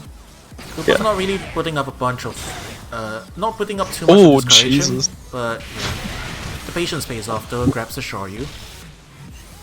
Yeah. And we see just how slowly traveling full charge forward Y. Oh no, be careful of that. Yeah. The it's burst right. wave, It was just burst wave will pop energy ball, so if you do pop it, be prepared to block immediately after. just a little scratch. He just needs to get in there. Time is dwindling though. Yeah, just has to run in and like, oh, that's too far. I don't think that's gonna. Ooh, he might be able to stay safe. Oh, he was actually fully punishable there. He didn't even hit Koopa, but Koopa didn't quite recognize it. Still got the kill after though, but yeah. Either way, called out the jump. Koopa is getting so much mileage out of those stored power. You see just how much people want to jump in on Gardevoir, and the Koopa is just sniping them out of the air every single time. Yeah. Well, he's swapped to another character. So in main bracket, he went Charizard as well. But now he is on Chandelure, so he's playing all the fire types. So none of the above. I guess he figured that, you know, if I can't beat the Zoner with my Rushdown, then I'm gonna go full Zoner to counter the Zoner. Yeah, what a laser so far. Not a bad idea versus Guard, but just getting clipped there. Yeah. It's gotta be careful of Guard's own laser, because it comes at an awkward angle. And if you're not already hopping to air laser her, then you're gonna losing out on that. Oh, Koopa with the double jump float over the laser. Knowing your movement options. Mind what Slice is doing, he just has to wait a little bit more for Koopa to land. Yeah. I wonder if he knows how to angle them as well. Oh, unfortunate trade. That would have worked out. Trades like that are actually pretty decent for Shandy. Just because... Yeah, because of the debuff as well. Yeah. And then the threat of Hex after. But, not when you don't have any health. Yeah, and not on a phase shift, because if yeah, you do right, get phase shift, right. then it just disappears. There you go. So see, that's a pretty favorable trade, all things considered. Oh, be careful hopping over cycles like that. How many people are gonna get caught by that? Did you know Gardevoir is a grappler? One more hit. Yeah. Oh no, Koopa just steamrolling to another opponent. Jesus, Well, what happened to you? Seems like I am non-existent at the moment. Oh dear. I've ascended to a higher plane. There you go. There we go. The mysterious dark patch in the middle of Teletown 8 for a bit. This is just the VTuber version of like the test you have to do to be indoctrinated. The Void has chosen me. It's accepted me as one of its own. And, you know, I'm glad. I feel at home. Alright, so that did go by pretty quickly. I guess amateur brackets tend to go by pretty fast. So we'll go ahead and 3 steps. So. I'm just gonna take a look at the server and see if anybody else wants to send in replays. And then, well, it's nearing the end of this show, so I guess I can keep it a little bit more informal. We probably won't go to break anymore. No, this won't take too long, probably just a couple minutes. So we can stay on. We can stay on screen for a bit. Besides, this is what you guys signed up for, right? You hit the sign up requirement, so better give you more airtime. Yeah, and if you want to show just how much you love this sort of stuff, you should subscribe to Hero's channel. You know, for only $5 a month. Stop It's a worthy investment. Because he's not going to say to subscribe, so I'm going to tell you better fucking At least subscribe. let me put more stuff in there to make it worthwhile. All you're getting right now is the Smug Libre emote. And is that not enough for the people? And a Pikachu and a Mystery Dungeon Pikachu emote. I'll have more on the way soon, so yeah, don't worry. I'll get more emotes. I actually have 5 slots now, so I'll do something with them. Yeah. So in the meantime, this commentary desk has turned into like a convention interview desk. So talk to me, chat. What's on your mind? Tell me about your life story.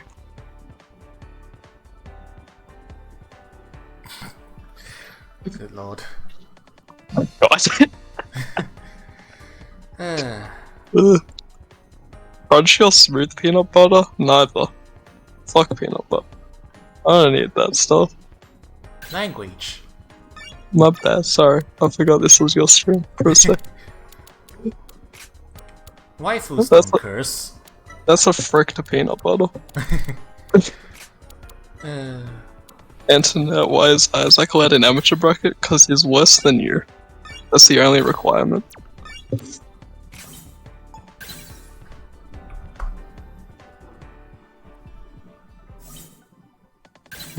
What is my favorite food?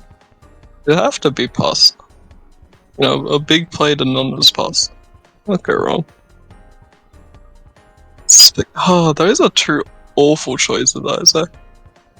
I guess I'll go for Hawaiian pizza. Because Hawaiian pizza, I'm kind of like, I don't like it, but I'll tolerate it. Spaghetti bolognese is just... It's a objectively bad form of pasta. Like, there's so many other great choices. And you're gonna pick spag bol? The only saving grace is it's not mac and cheese. That's the only kind of compliment I'll give it.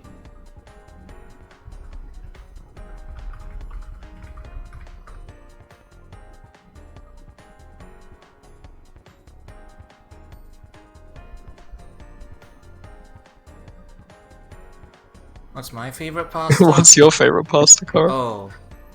I don't really eat pasta, to be honest. I'm more of I'll believe this. Chinese noodles guy. And it's the treat. You know. You don't have the same relationship with pasta that me, not a 3rd generation Italian, the other way around. Someone with Italian grandparents who live in the country and make pasta every week have. How dare you? Okay, getting our last sets in, and then... Okay, I think we'll probably have 2 more. And then... Yeah, that sounds great. Best soup and chicken. Tana, what the hell is that take?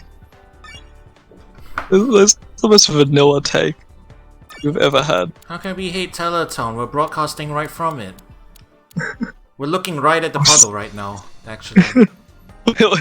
Yeah, we are. We're on the sideline. We actually are, yeah. What an awful view. You can see the 2 Pokemon battling right in front of us. I like set up an entire convention center over here. I love that. Instead of giving you know, actual character customization, you just customize the background. And like it's like the Guilty Gear Strive lobbies. You just put your stuff there, put your desk there, customize your car, build your house. Yeah. I mean, I had the free cam too. I might as well make the most of it, right? All those bless all the modders working on it.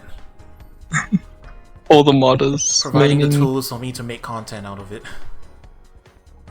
We're talking about Dax. Shout out to Dax. Yeah, Dax and a whole bunch of other people too. Actually, he focused on the specialized tools for Pokken, and he used mostly the one active posting stuff from it. But the whole stuff, like the whole backend stuff, is like a team.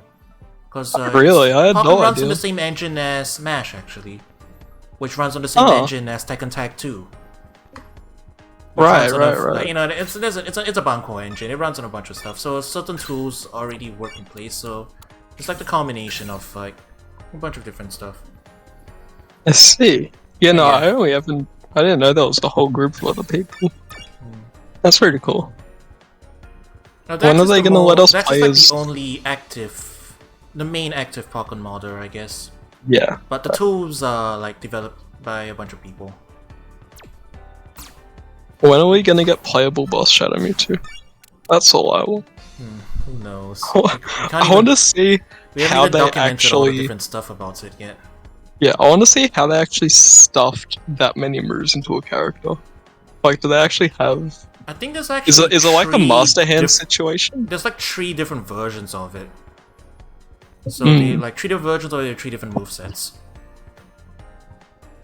Actually... I wonder if that's why... CPU characters can do release moves instantly. I wonder if that was just a workaround they had to add for Boss Shadow Mewtwo, because they had to use the release moves as no extra space for move slots. Okay, we've got our replays, so we're about to get started again. First up will be TokyoDrifloon versus Slice. So Slice is gonna get another shot on the stream, and ooh, this is an exciting character he's playing. We got another character swap? I'm gonna let you guess. Yeah, it's a character that hasn't shown up yet. You're excited. I'm gonna say Libre. Nope, close, but no. Pikachu? Nope. Wait, it's still Libre, but not Pikachu. We got Prankster? Nope.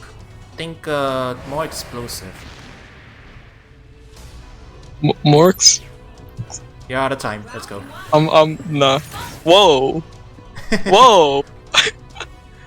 Alright, looks like they're just testing out the lag. Yeah. I think TokyoDrifloon's updating us in chat right now about it. What's up with the first round? I guess they were lag testing or something? Yeah, they were having some issues trying to get a play. Oh, no, I remember what happened.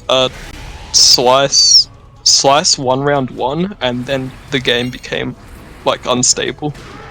Oh. So, Zack is just giving Slice round 1 back. Sense. Okay. Yeah.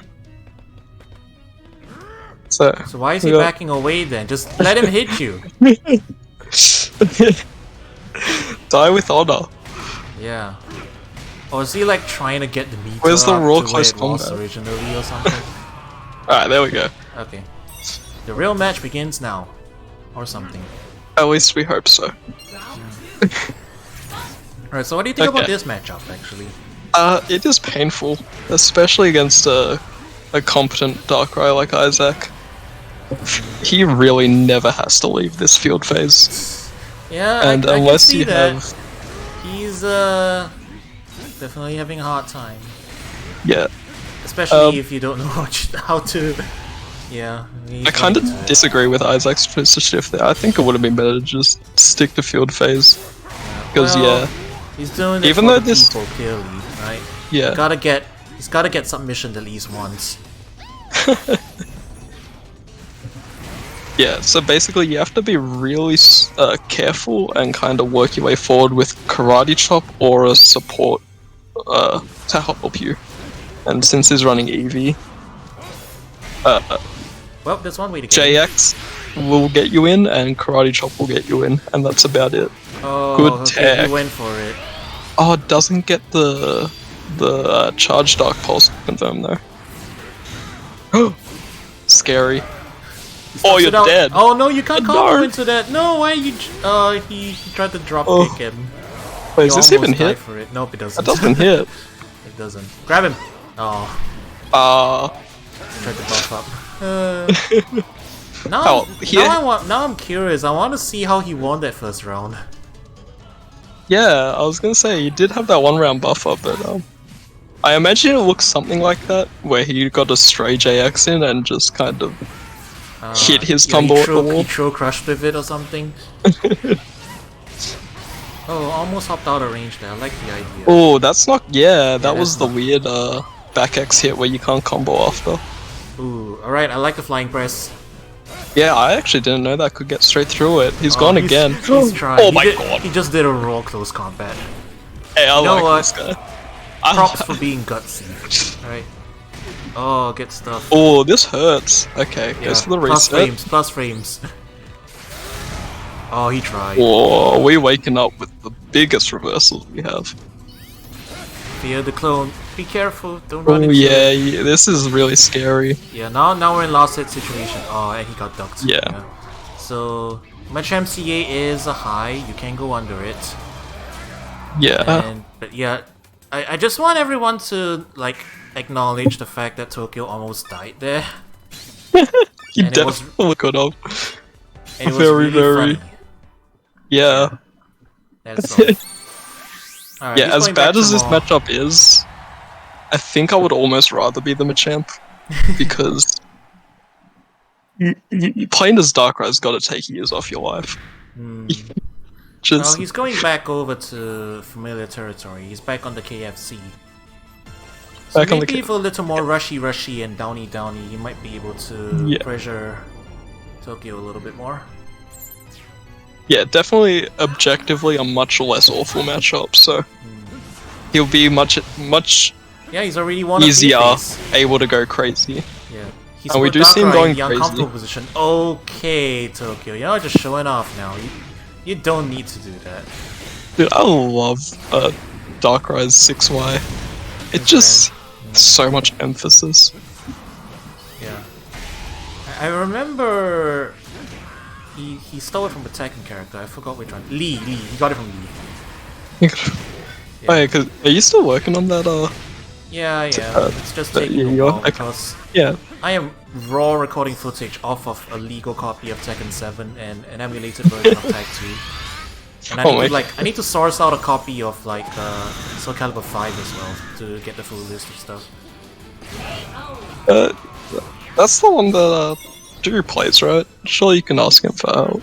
No, that's 6. I also have 6, but I Oh, need you play 5. 6? There are some Oh. characters I see. that have moves referred to in Pokken that aren't in 6 but are in 5, so I'll have to find an old copy of it. But yeah, that's why it's been taking a while. In any case, In the meantime, Slice took round 1. Just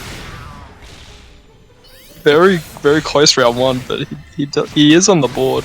So I don't think we saw any BDR in round 1 though. So we'll see if he can get out of he's this basically got the vortex. full setup now. The clone, it's sitting there, 2 of them. He tried to Oh, drink mistimes there, the command but grab. the double explosions. It's very painful. It's calling Frog. I'm though. pretty. Taking that hit might have done less damage than taking the chip. This is bad. Yeah, you definitely got to burst out. Oh, almost. he got wait, stunned. wait.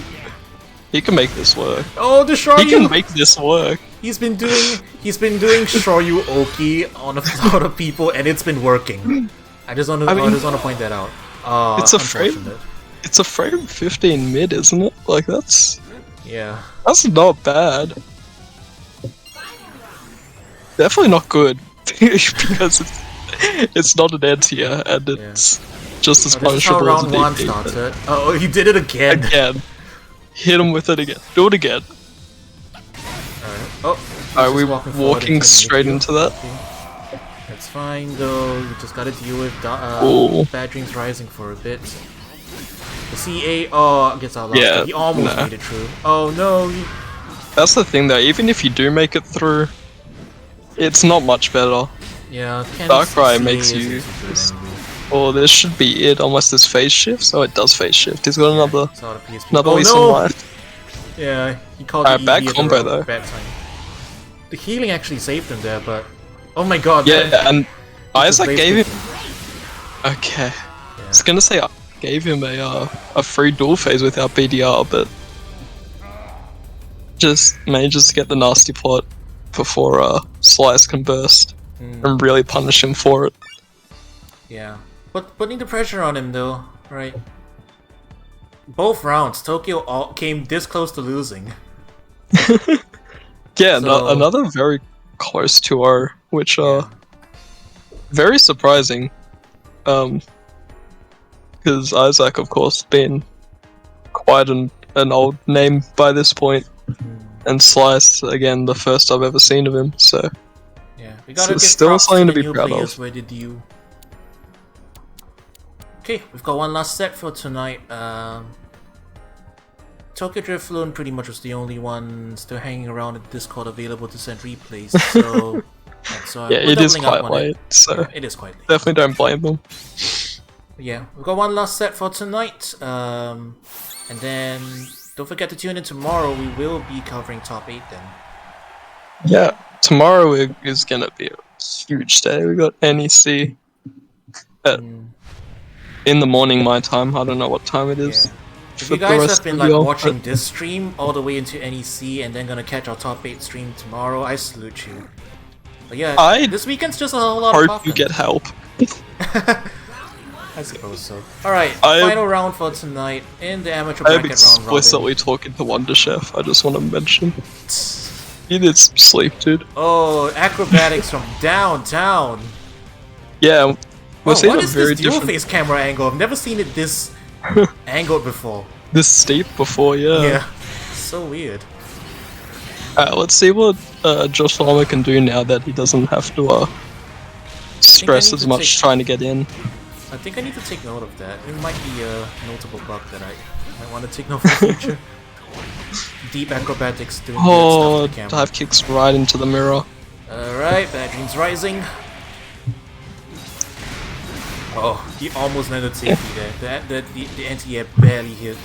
Watch out for the riffs. Yeah. He's probably That not is familiar with so the cheap. hitbox. That is so cheap when it doesn't block stun into itself. And you just hold forward and you get clipped by the end. Oh, nice setup. Yeah. The Josh actually whiff getting punish? debated by the off-screen clone turning into a projectile. Yeah. Yeah, the whiff punish with 4x though? That's the UI though. Okay, slowly finding his way in again. Oh, he tried to dive. There was the right spacing, but he got caught by something else after. Yeah, Alright. the Decidueye's dive kick is incredibly good if you're able to angle it in the right directions. Oh, Oh, just like the entire like slow comedic beat, and then he gets stunned. yeah, well- a little bit of a shield chicken. Pop your burst, Josh. Don't die with it. Oh no. Not again. No, no. No, he's There you fine. go. He's fine. He's fine. He's But fine. Pop burst now. You got a Oh burst. no, he's You got a not. burst now. Oh dear. So that's Dream Eater. That's the command grab that Darkrai gets only in BDR. It's, Well, I know who I'm going to if there's ever an apocalypse, because Josh is definitely just hoarding everything. I know he'll have the goods. Yeah. Well, to be fair, there's a lot of things to keep track of in this game. Even as simple as it is, it still Yeah, has for sure. There's this. We've all there's- been there. yeah. There's an install meter, effectively, that you gotta keep an eye out on. There's Marvel Superheroes Support meter. Assist that you have to keep an eye on. And then that's you all have whilst trying to yeah, deal. you've got little buffs and debuffs popping up next to your knife bar. It's a lot to keep track of. Yeah, and that's all of having to remember 2 different movesets for your own character. So, Even if they are simpler movesets than usual. yeah. Actually, they're But not really that much simpler. They're just not motion Yeah. inputs. The move list is simpler still than- pretty extensive. Still 2 complete movesets. Not BDR again. Oh, runs right into the Walks backfield. straight into We've seen the song in game before. Clone setup, Oki, more riffs. He tried to go for the Lee punch again. Oh, jumps right into it. Definitely not gonna shift yet. He wants to milk this for as He much tried as to he steal can his get. soul there. Isaac is Just saying, getting though. grabbed out of every nasty plot today. Yeah. To be fair, he's doing it in people's faces, and he just shifted there without it. So now, Yeah, the Yeah. Joshlama, oh no, that nasty is not plot. okay. And that's going back to BDR with you. What's the He Cody tried to do it again. Oh, I like the idea Yeah, to try and dash through and stay safe, but not quite. not quite. I don't blame him though. It's Yeah, you're it's a probably lot, dead it's a lot. either way. It's a lot going on in DDR. I was like just using Darkrai's great walk speed to just, take a lot of space and as a punish. Alright, Josh, you have meter, you have your assist. Yeah, that's it. Buy some space. Be careful of the clone though. Oh, it's jumping into so many of these 4Xs. Oh no, he's pressing the auto combo. Alright, it's got burst now. He's got a full Yeah, he screen. just light armor through that. Full screen for anything Isaac wants to press. Isaac doing a great job making sure he doesn't get that opportunity. Yeah, and there goes that burst. It's last chance here. Oh, the Oh my, lingering I hate that hitboxes, so much. Oh, he ran into the release age. That's gonna be the set. Yeah, and that's gonna be it. Yeah. I guess Tokyo landed his Dream Eater after all, in the end. Yeah. He was fishing for it so hard. Yeah. And that's what Darkrai looks like versus a player that has not yet learnt the Darkrai matchup. It's not fun. It's not fun to watch. It's not fun to play. It's. I mean, I guess if you like seeing flashy stuff, it's kind of fun to watch, right? I mean, the whole stage goes dark and everything. Yeah, there is a lot of cool aesthetics and animations. I love Pokken's kind of overall look. They do a lot of cool stuff, yeah. And I'll be making videos about them sometime soon. I've just been playing around with the free cam build, so some of my plans got delayed. I'm gonna make some videos soon with the free cam stuff. I've like gotten like 80% of my footage towards the next video, so that'll be coming out soon. And we'll see how it goes. Right, I guess that's gonna be it from us for tonight for Prankster's Playground 2. You got any last things you wanna say, and? Nothing in particular, just there's a lot of good Pokken happening over this weekend, so it doesn't matter what time zone you're in, there's going to be something you can catch, whether it's NEC, whether it was this stream, whether it's our top 8 stream tomorrow. Yeah. So just keep an eye out, and yeah, it's going to be a great weekend. Alright then, I guess with that, thank you again to Koro. We're good, SharKpaw. I think we've got top 8 settled for tomorrow already, right? More or less? Yeah. Okay, then we're pretty much good. Okay, I guess that'll be it from us for tonight. Hope you guys enjoyed the stream, the matches, VTuber Ant over here. The return. Was it worth it for you guys? Yeah. Was it worth it for me? Yeah. Yeah. I mean, it's cool seeing my work on the screen, you know, both of the models I rigged, so, you know. Yeah, no, this is... I'm just looking at the screen share now. This is nice. It is nice. This looks cool. Yeah. Alright, we'll see you tomorrow for top 8. We'll have a few different commentators coming for that, so, yeah. Tune in tomorrow, and we'll see you there. Have a good one. Catch you.